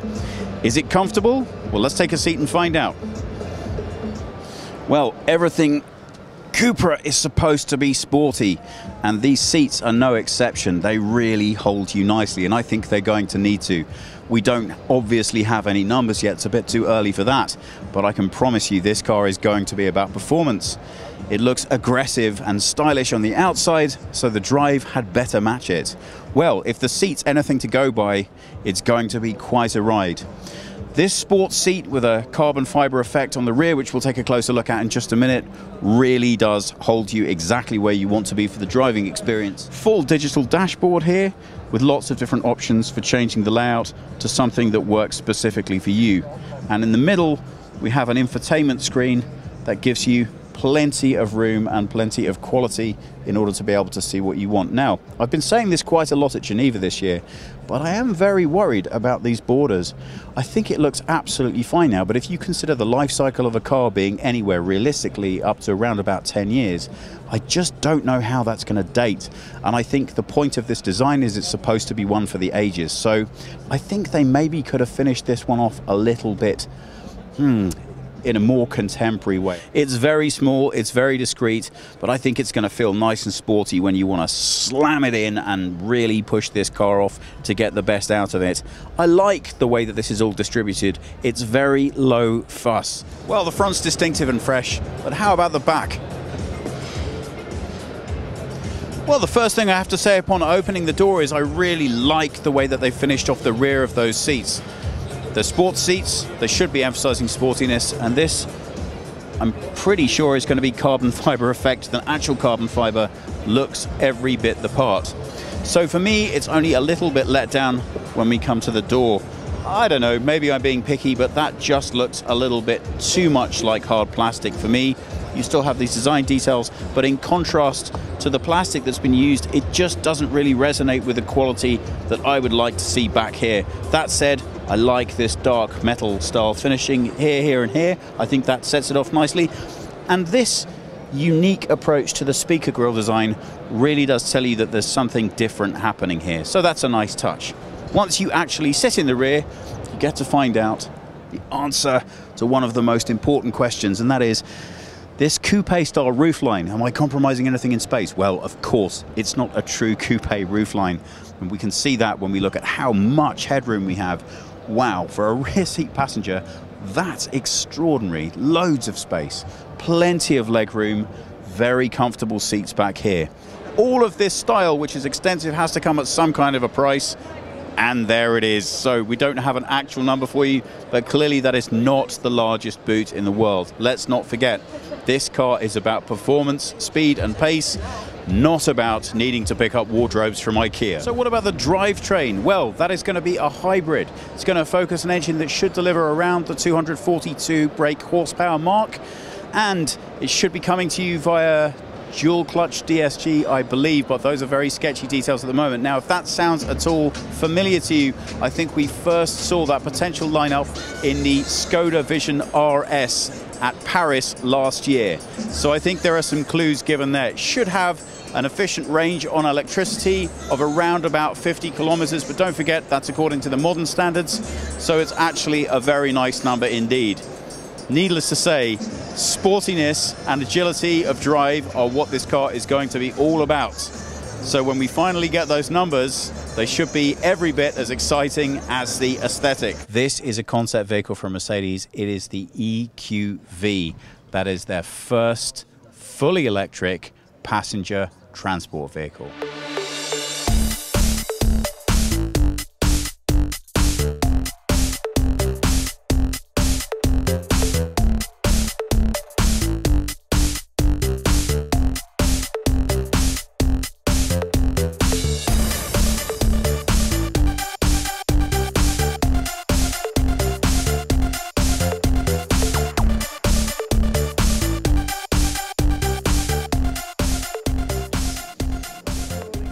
Here at Autogefühl, I like to specialize in finding people to speak to from manufacturers who are clearly better looking and, most importantly, taller than me. So, if you would introduce yourself for our viewers. I'm certainly taller than you, but that's it so far. My name is Benjamin, and I'm responsible for the electrification of our vans. So, for instance, for this concept EQV here. Well, that represents quite an exciting idea for me, because I think we all acknowledge now, finally, that we have to be looking more and more towards electric platforms. And it's exciting for me to see Mercedes-Benz pushing that concept forwards. The People Mover is an obvious next step to take, but I'm intrigued to find out a little bit more. Can you please explain to me, what is the thinking behind this vehicle? So our conventional V-Class is already very successful as of today. And so we thought it's the logical next step to also bring this to our EQ family. So as you can see, it is a true EQ and EQV on the outside, the inside, and also under the hood. Okay, well, that all sounds good, but what's the effective range, realistically? Well, we are certifying this concept car with 400 kilometers, and then, as you know, it really depends on, are you driving it in winter, in summer, up the hill, down the hill, 160 kph, 60 kph, so it really depends on what you're doing. But I think if you can get more than 250 kilometers of real range, I think then we're talking about an actual use case where most customers would be satisfied, and I think that's achievable. The battery is 100 kilowatt hours, and if you look at other cars also, you know that 100 kilowatt hours is a decent size for a battery electric vehicle.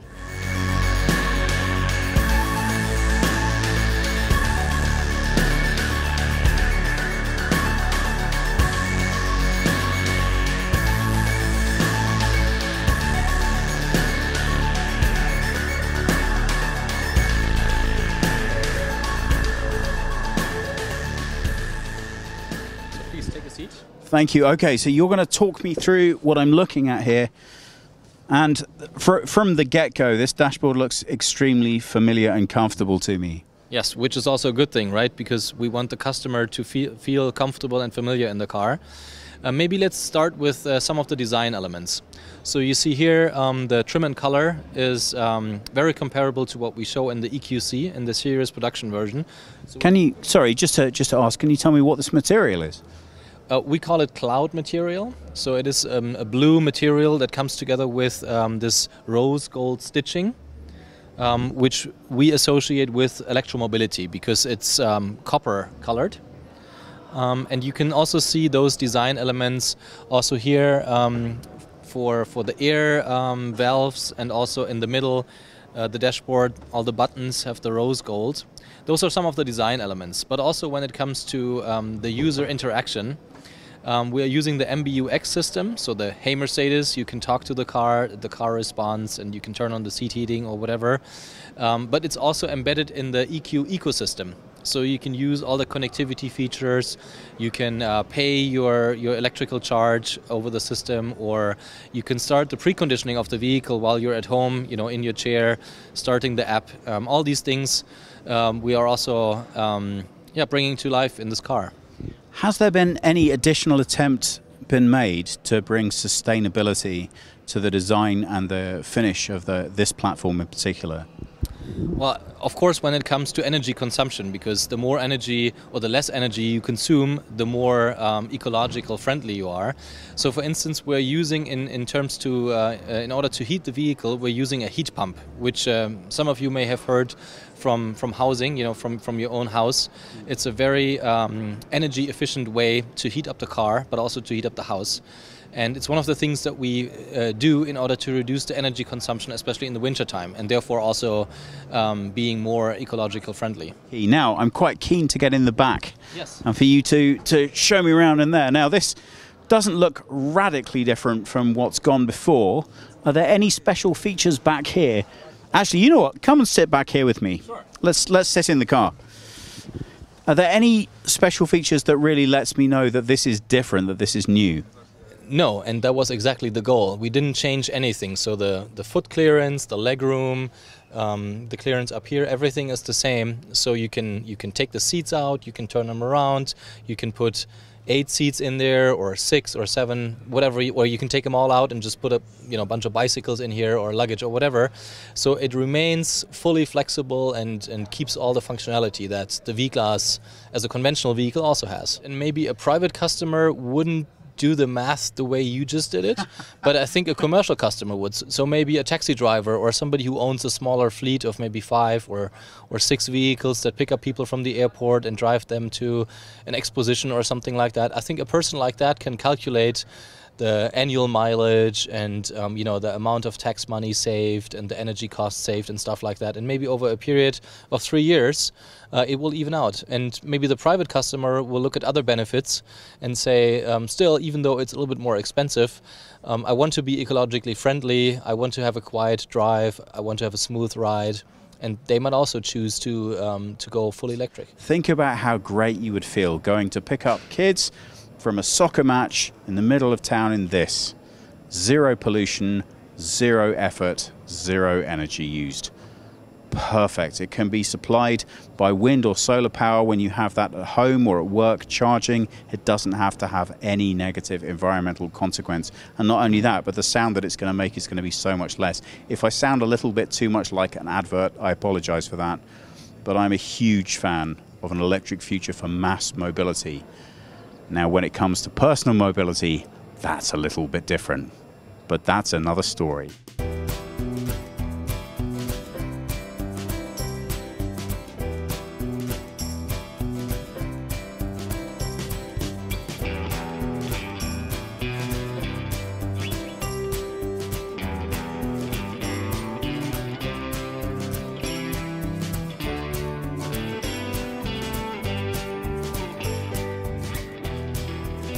Hi, I'm Brian. Welcome to Autogefühl. Well, it would be remiss of us to report to you from Geneva without mentioning what smart we're up to. We really should mention that this is a concept, but still, this is the Smart forease Plus. Well, you might be thinking it looks a little bit radical even for a smart. Well, the reason for that is because this is a proposed fully electric smart car. Is it going to be for everyone? Well, I'm not completely convinced about that, but you know what? In terms of personal mobility, Smart really did open up a lot of doors when they proposed that you could take around 2 people in comfort with luggage in a vehicle that looked quite radically different. So if you're taking a first look at this and thinking, yeah, I just don't see myself in one of those, bear in mind, that's what you thought the first time you ever saw a Smart. Yeah, okay, I know a lot of you are going to say, and I still haven't been in one. Fair enough. But if this is going to come to you at 0 tax and ability to drive in the city after they ban internal combustion engines, this is not a bad solution. It is an awful lot of fun.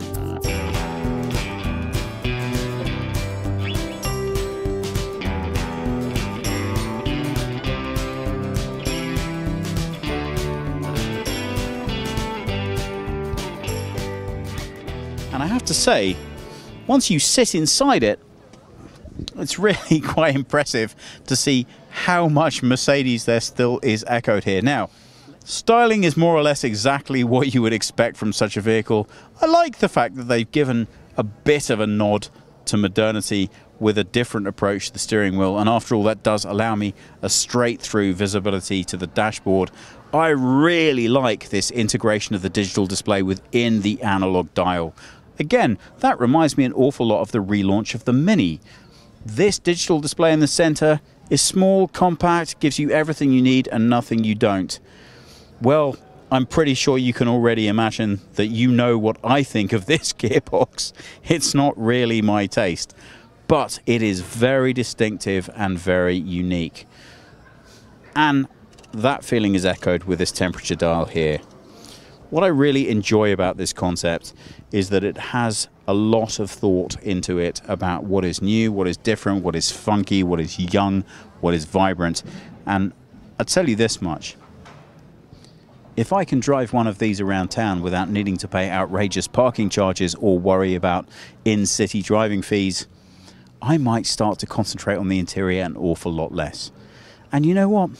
This isn't a car that's designed for yesterday's driver. So if you find this as challenging as I do, probably you're having some of the same thoughts that I am.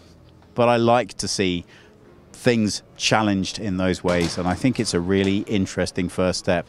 But tell me, what do you think? This is the production model of the all-new BMW X7.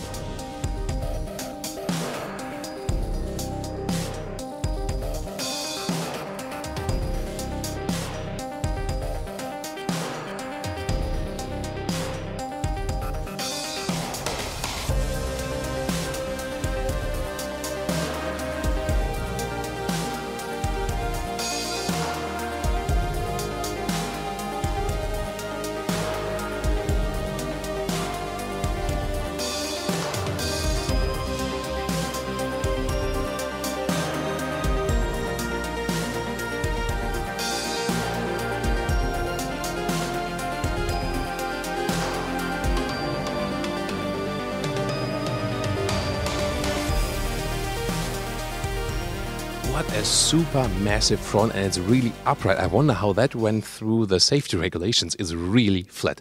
But here, of course, the hood is rising just a little bit. It's the biggest BMW kidney so far.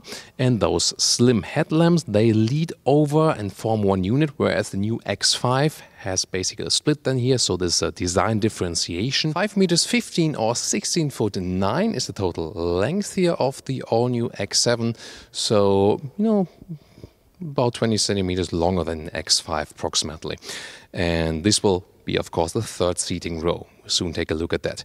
20 to 22-inch rims. Those ones here are the biggest one, 22-inch rim. Also with contrasting brake caliper. Again, now you can see more nuances of this gray-blue color. The trim here is called Design Pure Excellence. Both for that and the M Sport, you can get those side steps additionally. You don't have to pick them. The base model will also come with plastic fenders around the wheel arches for more off-road look. I would prefer that. This one here, as well as the M Sport, comes with painted wheel arches. Which one would you actually prefer?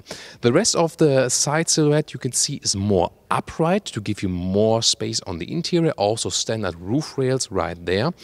So really high, the overall vehicle. This is also a difference to the X5, which has a little bit more design focus. This one here, then the focus also on room on the interior. Will it hold what it promises from the exterior? We will soon find out. What do you think about the design here? By the way, you've maybe noticed that the car sits very low at the moment. The standard air suspension goes up 4 centimeters or down 4 centimeters from a base level. So the overall difference is then 8 centimeters. There's also an off-road package available with an underfloor cover and some more off-road driving modes, hill descent control, for example. And when the car goes faster, the air suspension will always go down a little bit. And to increase the agility of this rather long vehicle, there will also be a rear axle steering available, so when you drive slowly, the wheels on the rear go across to the front wheels. When you drive a little bit faster for more stability, they go in the same direction. And also an anti-tilting control, that the car doesn't go too much to the right or the left. So electric motors working against that then. And this then should even out this weight and additional length of the vehicle while driving. We will find out in the driving review for you for sure. And both the anti-tilting and the rear axis steering is part of one driving package. And finally, the rear with the chrome stripe here all over the car, daytime running lights, and the whole car is also more upright, for example, than again if you compare it to an X5, and surely fits as a competitor the Mercedes GLS. So many years they didn't have a real competitor for that.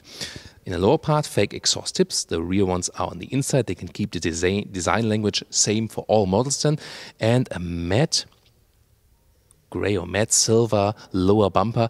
This has a real structure in it, so everything already from the exterior looks pretty expensive.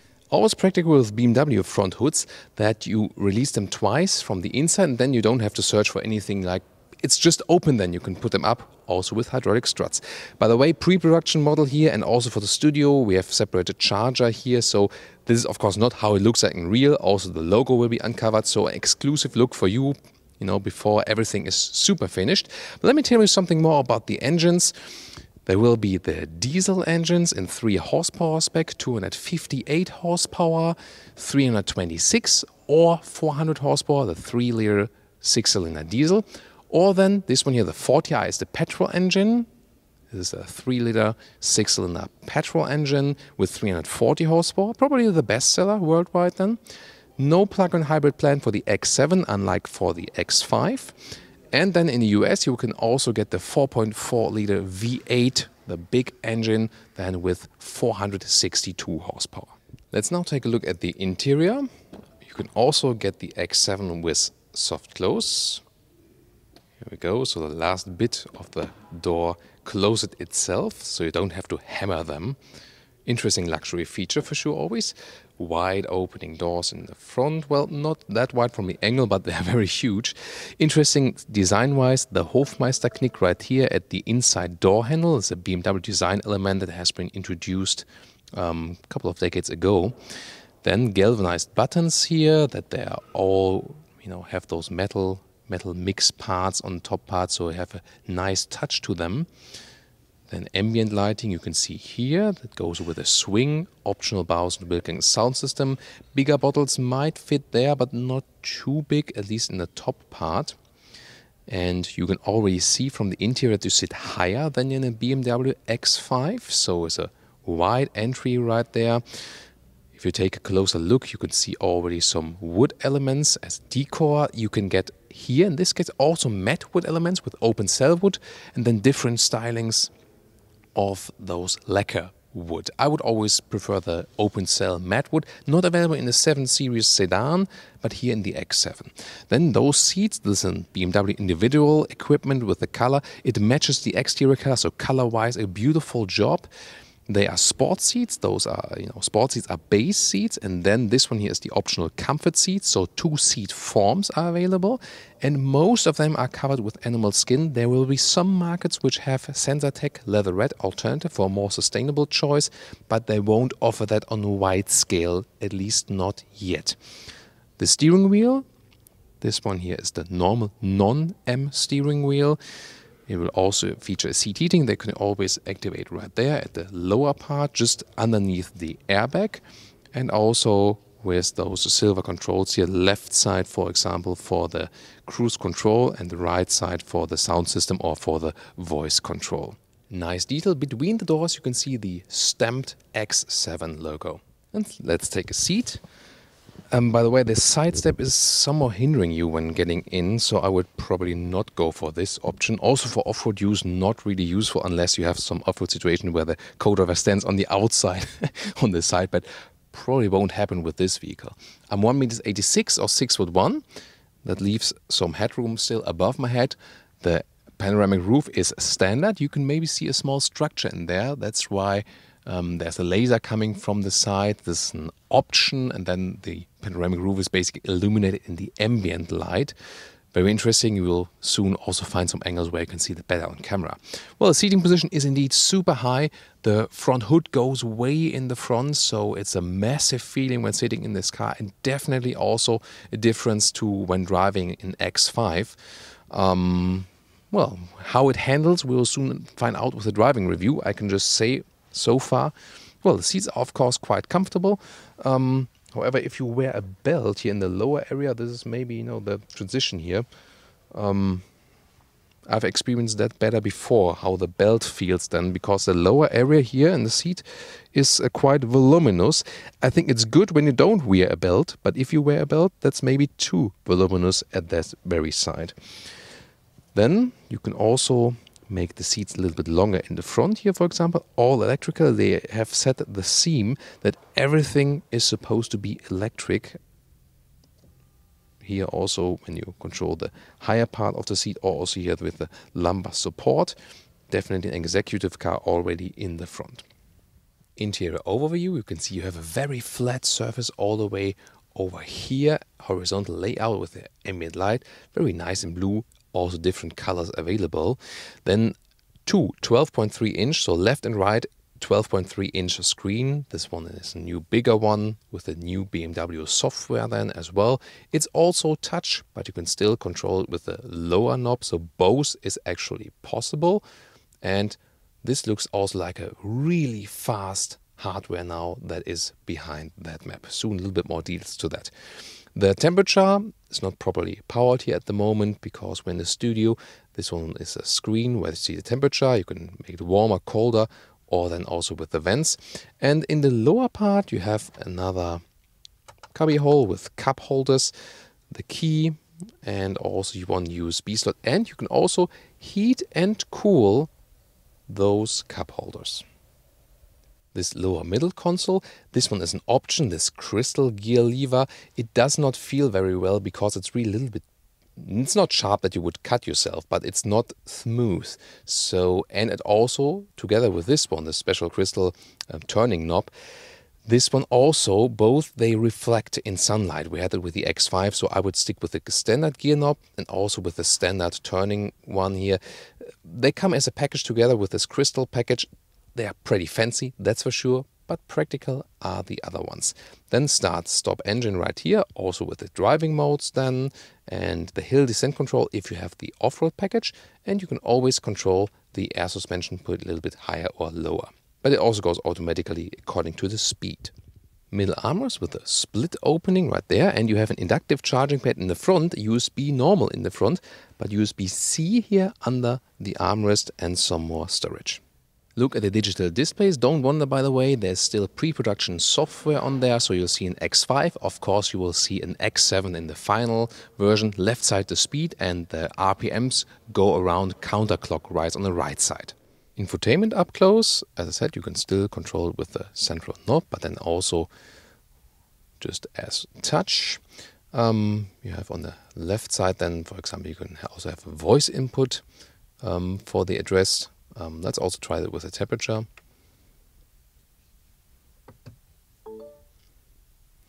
Set temperature to 22 degrees.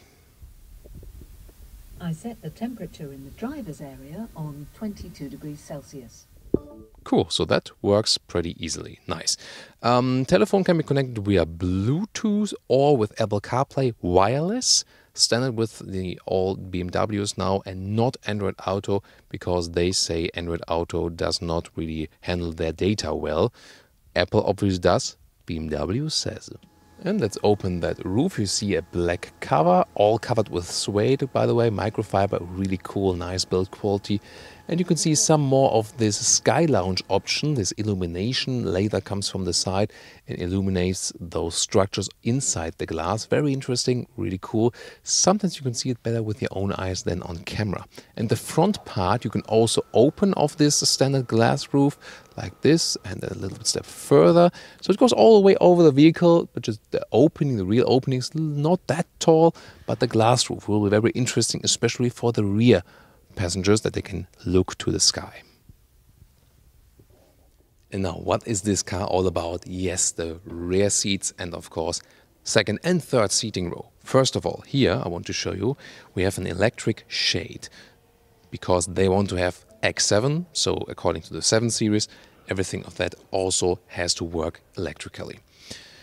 Then, if you take a look at the rear seating right there, this is a split setup, so 2, 2, 2, 6 seats overall. This is an option. Normally you would start with a bench that goes all the way through. It's also electric movement available then front to the rear with the normal rear bench. This one here, if you want a more executive seating with some more room, of course the single seat does have more room then. So a very interesting option for sure, but you cannot fold them flat. You have to be aware of that. We'll soon talk about that once more when we visit the trunk area. But this one here really looks fancy for an executive setup in the rear. Might even be an option not to go for a 7 Series, but here for an X7 as a chauffeur vehicle, because the advantage here is you sit more upright than in a classic sedan. The rear doors could open a little bit wider, but since the car is really big, it's still easy to get inside. And you have up to 9 centimeters more legroom than in the X5. You know, the X5 had that problem that it didn't have too much legroom, because when tall drivers are driving, even here in such a long vehicle, you know, no problems for tall adults, but considering, you know, in a Skoda Octavia or something, you have this legroom, they do not use the space they have that much. One reason for that is also because those luxury seats are very thick. And then you also don't have so much legroom, but here the car is long enough, you still have enough. So you can move the seat here to the front or to the rear. Again, if you have the moving through bench, it would also work to go in the front and the back. And again, all electric, so they don't want any manual functions right here. Also with leaning backwards, for example, or forward. So we have this maybe rather sleeping position like this. Ah, that's really relaxing. Really good comfort here in the rear seats. You can also have a rear seat entertainment right there with those wide screens. And you can also, for example, follow the GPS of the car and also control by touch with a crystal clear display. Very nice. Well, what about the headroom here in the rear? Again, I'm 1.86 or 6'1", and standard panoramic roof, still have enough headroom. And there you can see it's so important that the outside shape is also rather upright, because this ensures all the headroom in the rear. And then a great look through this panoramic roof here through the front. This is really cool. Also with an armrest here on my side. So I think I would really prefer rather this one when being chauffeured than a classic sedan. Maybe that sedan has, when you have some executive packages that you can put your feet somewhere when you move the front seat in the front. Check out our new 7 Series review that will also air at a later stage if you watch that one fresh, or later we'll also link it in the video description, because this video will stay online quite a long time. Well, and then there are also electric controls for the third row already right there. And let's check that out. You see, I've also lost my jacket meanwhile, because now it's about work time for Thomas. So this is actually the only manual function, but it goes through and transition to an electric then. This seat goes in the front and also lifts a little bit right there. And the rear seat compartment I can, for example, control right there with those buttons here. But at the moment I will leave them open, so right here. So I could fold them down right here and also fold them up. This is the function why we have the buttons right there. But let me get inside here first to the real third seating row. So flip up the head restraint, and even headroom wise it does exactly work for me here now. I have a separate climate control which you cannot see from your angle at the moment, and I even have a separate shade right there. So there's the button, so I have another panoramic roof just for me. Yes, and I can close and open the shade. Both seats have cup holders, and both seats here have even USB-C ports in the very rear. This is a traffic announcement. That's Autogefühl live on tape with a 3D traffic announcement. So those automatic traffic announcements, they just pop up when there's some warnings. And now I hear those 3D sounds, which sounds weird on radio language, but will actually be quite cool for hearing music. You also have a climate control for the second seating row. If it would be all turned on, you can change the temperature, CD changer, and 12-volt power supply, as well as 2 more USB-C plugs possible, and adaptive cup holders also. This is a quite clever solution that the kids also don't spill stuff. And now the question is, this seat here I've put in the most backward position, and I can slide over to this side, and I can still sit here as in tall L. That's possible. It gets close with the legs for sure, but it's possible to travel when here in this case with 6 tall adults, probably even with 7 tall adults if we see the other version at some stage. And I have my own rear window. That's also, again, a nice feature. You really, among the most coziest situations I have felt in the third seating row. And of course, I can make myself more comfortable here, because when I put this seat here a little bit more in the front, this will also be possible, like this, for example. And I have really enough leg room right there. And still, I could sit here in the second seating row, because there's still enough leg room left right there. So you can vary it a little bit. So just as proof, I can still sit here even if I have more leg room in the rear. This directly works. A good compromise would probably be like this one. So in this position now I have still comfortable leg room in the second row, and it would still work in the third row. By the way, this button here, this always sets it again to the, let's say, standard position, like a reset button. Interesting also. Well, but you feel that you sit extremely high in the rear. There's also then again a difference to the other BMW SUVs. This is more suitable for children. You maybe also see how my knees are coming close to the rear seat entertainment, just in height-wise. So I think the design is rather for kids in the rear here, even though adults do fit.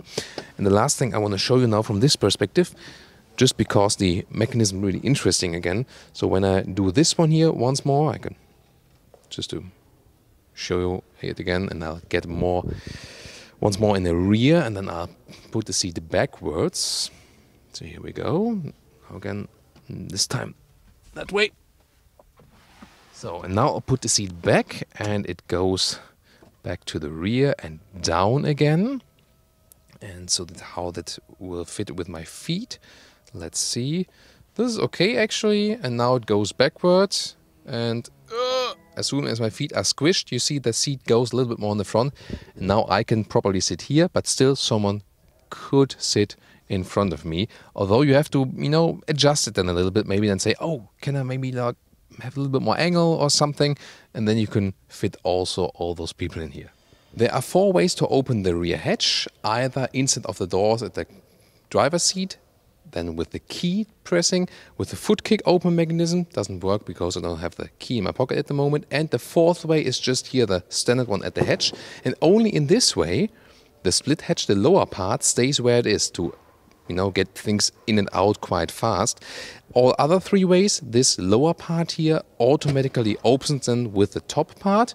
And there it is. You can also just sit right here. It's also proof for that. Easy to slide things in and out then, and you can see here, this is the base setup, and this would liter-wise fit 326 liters. And we also have a nice cover here with suede, so the microfibers, very cool quality. I like that, really nice. And then we can flip those seats. So here at the side, everything again electric. This one is direct a max button for the maximum loading space. You can also flip those seats individually. That's also possible. But this one here is, of course, the coolest function. So if the seats are flipped here, and then also the other ones go forward, for example, or backward, depending on the setup. You can also slide them from here forward and backward. In this setup here, it would be 750 liters up to the second row, and the maximum setup is 2,120 liters. However, this is only possible then if you have the normal bench here to get them upright again once more. Here, for example, also for the head restraints. So this is really the thing with this very setup here, because in this setup, you're basically left with the third seating row to fold flat and have the trunk, and then you can just slide the front seats a little bit forward, and that's it then basically. You can control them from here, forward or backwards, like this. But if you then have the normal bench, you could also fold that one flat and then get the maximum volume also, for example, for putting a bicycle in here. So I would rather go with a standard bench for that exact reason. What would you? And here to show you again how the hatch closes. When I put this button, you can see that both close at the very same time. Ta-da! And now to our conclusion for today with the all-new BMW X7. For sure, it's a very strong exterior, probably the strongest one in this very segment, although all those cars are pretty big, especially due to this huge BMW front kidney. Well, in the rear you have definitely more space than, for example, also with the BMW X5. Not only lengthwise, you can already see that from the exterior. So also that one problem we had in the X5, that the rear legroom was really short, is solved then here. And of course you have, even for adults, the 6th and 7th seat, or if you have this setup here today, the 6th seat, so you can drive with more adults overall. You know, also for the X5 you can now get a 7-seater option, but here that's where it really makes sense, because you can also not only drive with kids then on the 3rd bench. Still, the seats are very voluminous, so you don't have abundance of space if you compare it to other cars which are, let's say, more clever, but then again also maybe less luxurious. The interior build quality is also on a very high level, and I think they've also done a beautiful job at designing it. However, in the higher trim levels they also lack again animal skin alternatives. At least they will offer some Sensatec in some markets. Then driving wise, it's very, very interesting, because BMW promises that it won't be so much different to an X5 as for the sportiness, as you will have the rear axle steering. That might work against the size of the vehicle, that you can still drive it in an agile way. Is that true? We'll find out for you when the driving review comes, and we'll deliver it here to you on Autogefühl. Let's discuss this vehicle in the comments. What happens when a Volkswagen T-Roc and a Golf R have, let's say, emotional contact? Well, the VW T-Roc R, this performance version of the compact SUV. And here on Autogefühl, your #1 resource for in-depth car reviews and your #1 community to discuss cars.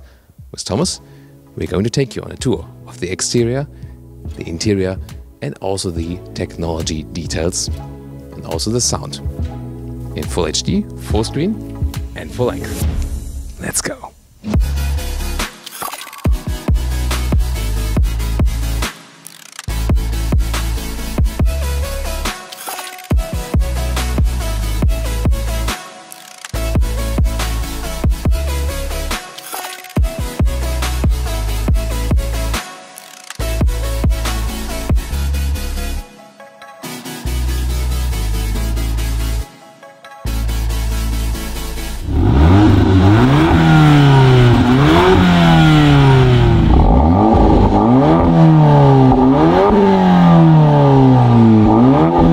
The T-Roc R features a unique front grille in a comp style here. Also LED headlamps are standard equipment, and the LED daytime running light, which in a normal T-Roc is a circle right here, is also a little bit different, together with this Golf R inspired lower contrasting area with bigger air intakes. And this color here is the exclusive Volkswagen R color called Lapis Blue or Lapis Blue. Well, they didn't want to call it Thomas Blue, but it surely comes close to my favorite color. 4 meters 23, 13'9" or 166 inches is the length of the T-Roc. It's also the same, of course, in the T-Roc R. You got some sporty styling elements like the R badge here, then the contrasting mirror caps, as well as chrome frames around the upper part of the window. Again, you can see that this lapis blue color has different blue nuances, very beautiful. The wheels you can either get in 18-inch as standard. Those ones here are the optional 19-inch in dark matte. The 18-inch would be black on the outer parts and like more shiny silver part on the top part. They are also available then for the Golf R, for example. Very interesting that you also get bigger brakes, 17-inch discs right there. And also a very nice detail, look at that, here a metal knurling around the pin of the air intake here. Really nice detail and adds to a quality feeling. However, what is interesting to me is that they kept this crossover look here with the plastic wheel arches. I do prefer that because when I go for an SUV, I rather want to keep the SUV look. Some other sporty lines, they always paint it in vehicle color. What do you think about it? The rest is basically standard T-Roc design with a design line right here above the door handle. And again, Golf style inspired, a very strong C shape.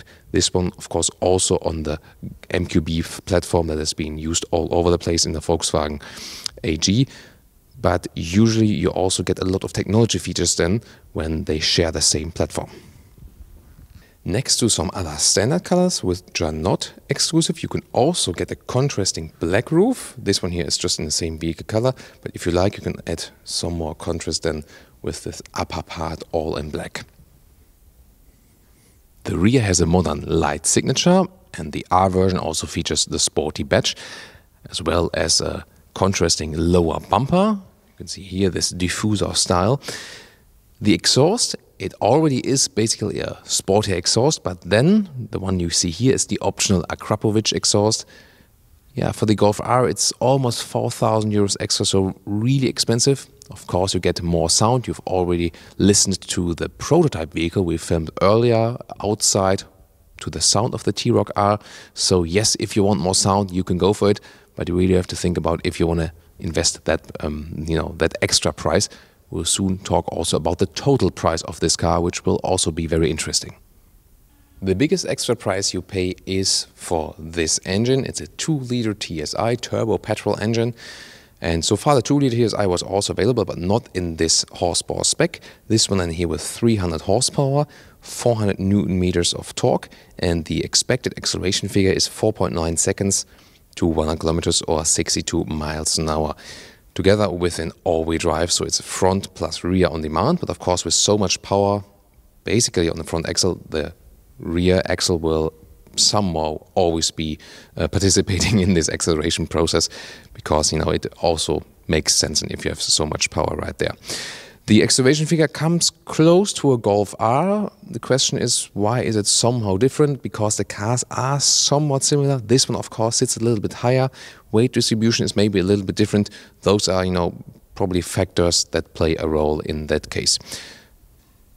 Well, what do you think about putting the R engine here in the T-Roc? The T-Roc R comes with a stiffer and sportier sports suspension.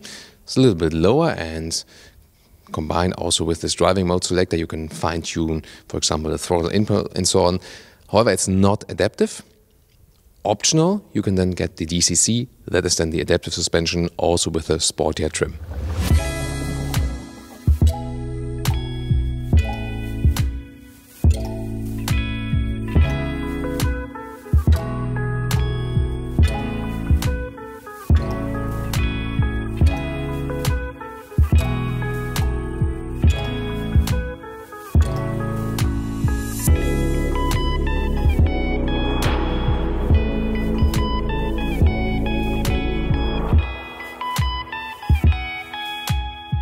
The car key has a small R badge right there. Of course, there's also keyless entry available. You can close the car when you put your hand on there and open the car when you put your hand inside, if you went for that option.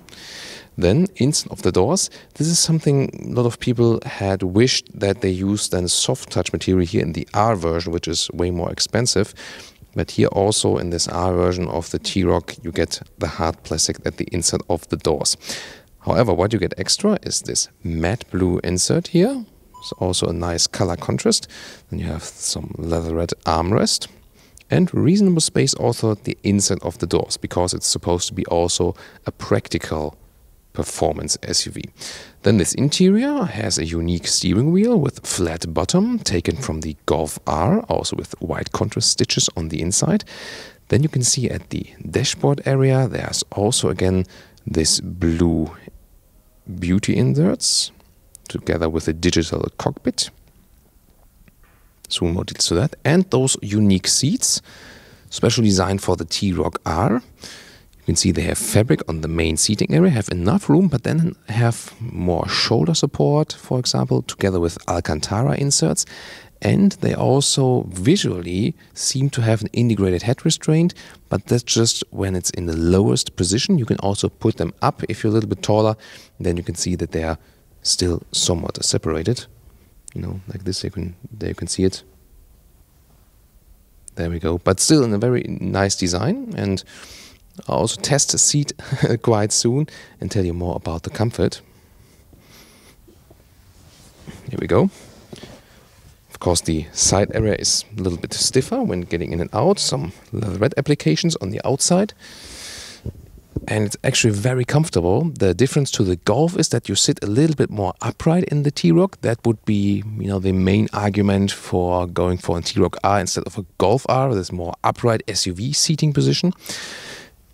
And I think the seats are a good mixture of comfort and sport. And since it's a fabric surface, you also stay cool in summer and it's not that cold in winter. So I think well done visually wise and also comfort wise. The steering wheel here can be adjusted like this, in and out and up and down. So also tall people can find a good seating position. When I put the seat all the way down, me with 1.86 m or 6'1", that leaves plenty of headroom.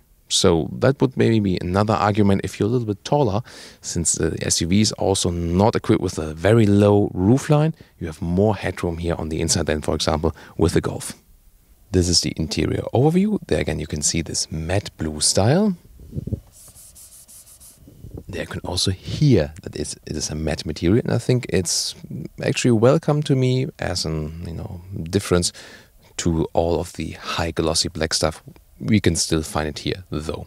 Then again, a look at this steering wheel and all digital clusters right there, left and right.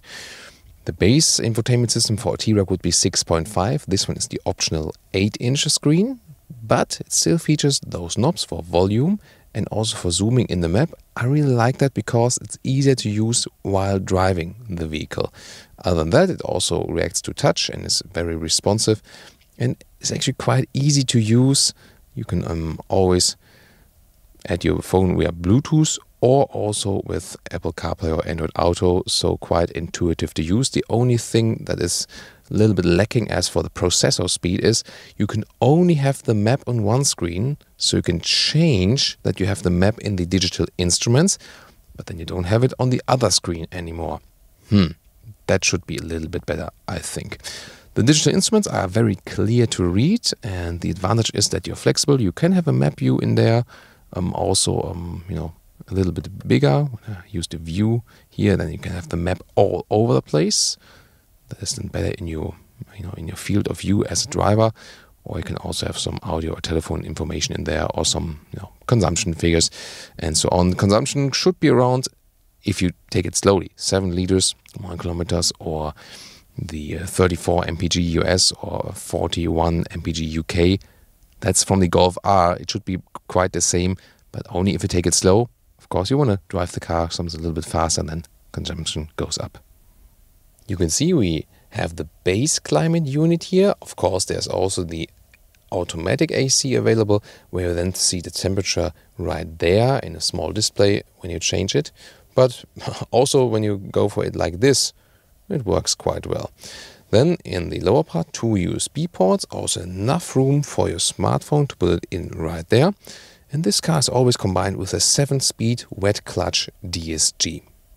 This is the driving mode selector, for example, for snowy conditions, that you have some more power on the rear axle, for example, and throttle input reduction, or for off-roading, that the ESC is drawn back a little bit, that you have a little bit more wheel spin. And then you can also go in the so-called race mode. And the race mode then trims everything to sportiness. For example, also the shifting, that the gears are turned up later or also shifted down earlier, and so on. Then there are non-adaptive cup holders. This is a little bit a pity. I'm not sure if maybe some beverages will then fly all over the vehicle. This one is here for the key, electric handbrake. And then again, very well processed is this leatherette cover here also for the armrest. And this is super well attached. You cannot shake it at all. And then there's some more space inside. As for the rear seats, you can see they have the same sporty design. They're basically formed like 2 single seats. It has a registration also for the 3rd seat there in the middle, but you can see it's way higher and also stiffer on that leatherette. And there's also this middle tunnel. Then for the all-wheel drive, you can see it down there, together with another 12-volt power supply. So it's, you know, not that comfortable to sit in the middle then. However, the outside seats offer you both, again, comfort and sportiness. You can see it does fit exactly for 4 tall adults. So it comes quite close, but it exactly fits basically. Also with the headroom. Got some more headroom left right there. And then there's a armrest here with some cup holders for the kids. You can at the same time use it as a ski hatch.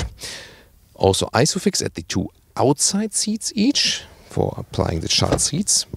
And then you can already flip the seats from here in a 1/3, 2/3 split, or then using the ski hatch. But I would say we'll take a look at that also from the trunk. Overall, it's actually also quite comfortable to sit here in the rear. Now what about the hatch? There is also an electric tailgate available. This very vehicle is not equipped with that yet, but you can see there up there is also a blind button where it would be applied. So it's an option you can go for. We already had a T-Roc with the electric tailgate. Then you got quite some square dimensions. You can just see due to the sporty design here of the rear window, you lose a little bit of height in the rear. Below here you can also fit a replacement tire, and what's also handy that you can fix that one up right there. And what about the standard measures? So this one here is 78 centimeters in length. It should be about a meter in width. Yeah, again, approximately a meter in width. And at the very rear part here, it's just about 30 centimeters in height. And then here under the cover, it's about 40 centimeters. But of course, you could also remove this cover right there. Last but not least, I mean, yes, it has 300 horsepower. It is actually quite fast. 300 horsepower, by the way, not 310. Same goes for the Golf R, because those new WLTP driving cycles, they made those requirements to put the horsepower a little bit down again for those performance engines. So here we go, flipping the seats. The question is here also, can we do anything with the front seat? No, it has this turning wheel, so we cannot flip the co-driver seat all the way to the front. And this way here to the co-driver seat. Let's take a look at that. Yeah. Last one right here. So when also a tall person is driving, is about 1.55 meters. And I think you can very well live with that. So you can still use this basically as a family vehicle, if your family is still maybe young and small, or just if you want, it is SUV feeling, but don't need a big performance car. Well, one last aspect, because coming soon to our conclusion, the door closing sounds here everywhere. This is something they've really figured out, and also when this tactile feeling of the door handles, that gives you really a quality impression. So, and now to our final conclusion for today with the T-Roc R. First of all, such a beautiful color. I would take it directly in this very color, of course. From the interior blue, I found it great that it is matte and not like this, shiny glossy stuff as always. But then again, it would even be better when it would match the exterior color here. But then again, it's really hard to have a matte color matching a metallic color. Yeah, so pros and cons about that. The interior, well, there has those two downsides, that the dashboard and the inside of the doors is hard pack plastic. It should be, for the price of the vehicle, I think a little bit better, like in the Golf, for example. Then again, everything else is very well done. Also really lovely seats with a good compromise of sportiness and comfort. Again, you have a little bit more higher seating position than in the Golf R. That would be speaking for that. And of course, if you just want this SUV touch. The T-Roc in general, if you think about the SUV lineup from Volkswagen, we had this big comparison test, and we found that this one here was the SUV that was most fun to drive from their SUV lineup. So it's really promising, and also what Benny Leuchter told us at the racetrack with the prototype vehicle, that it really comes very close to a Golf R as for driving that one. Well, price-wise, we can expect something 40,000 euros as for a German price. It's supposed to be a little bit less expensive than the Golf R. Well, a usual T-Roc you can also boost up to, way above 30,000. So there's, of course, still some more extra price for this performance engine then. For a compact SUV is expensive, yes.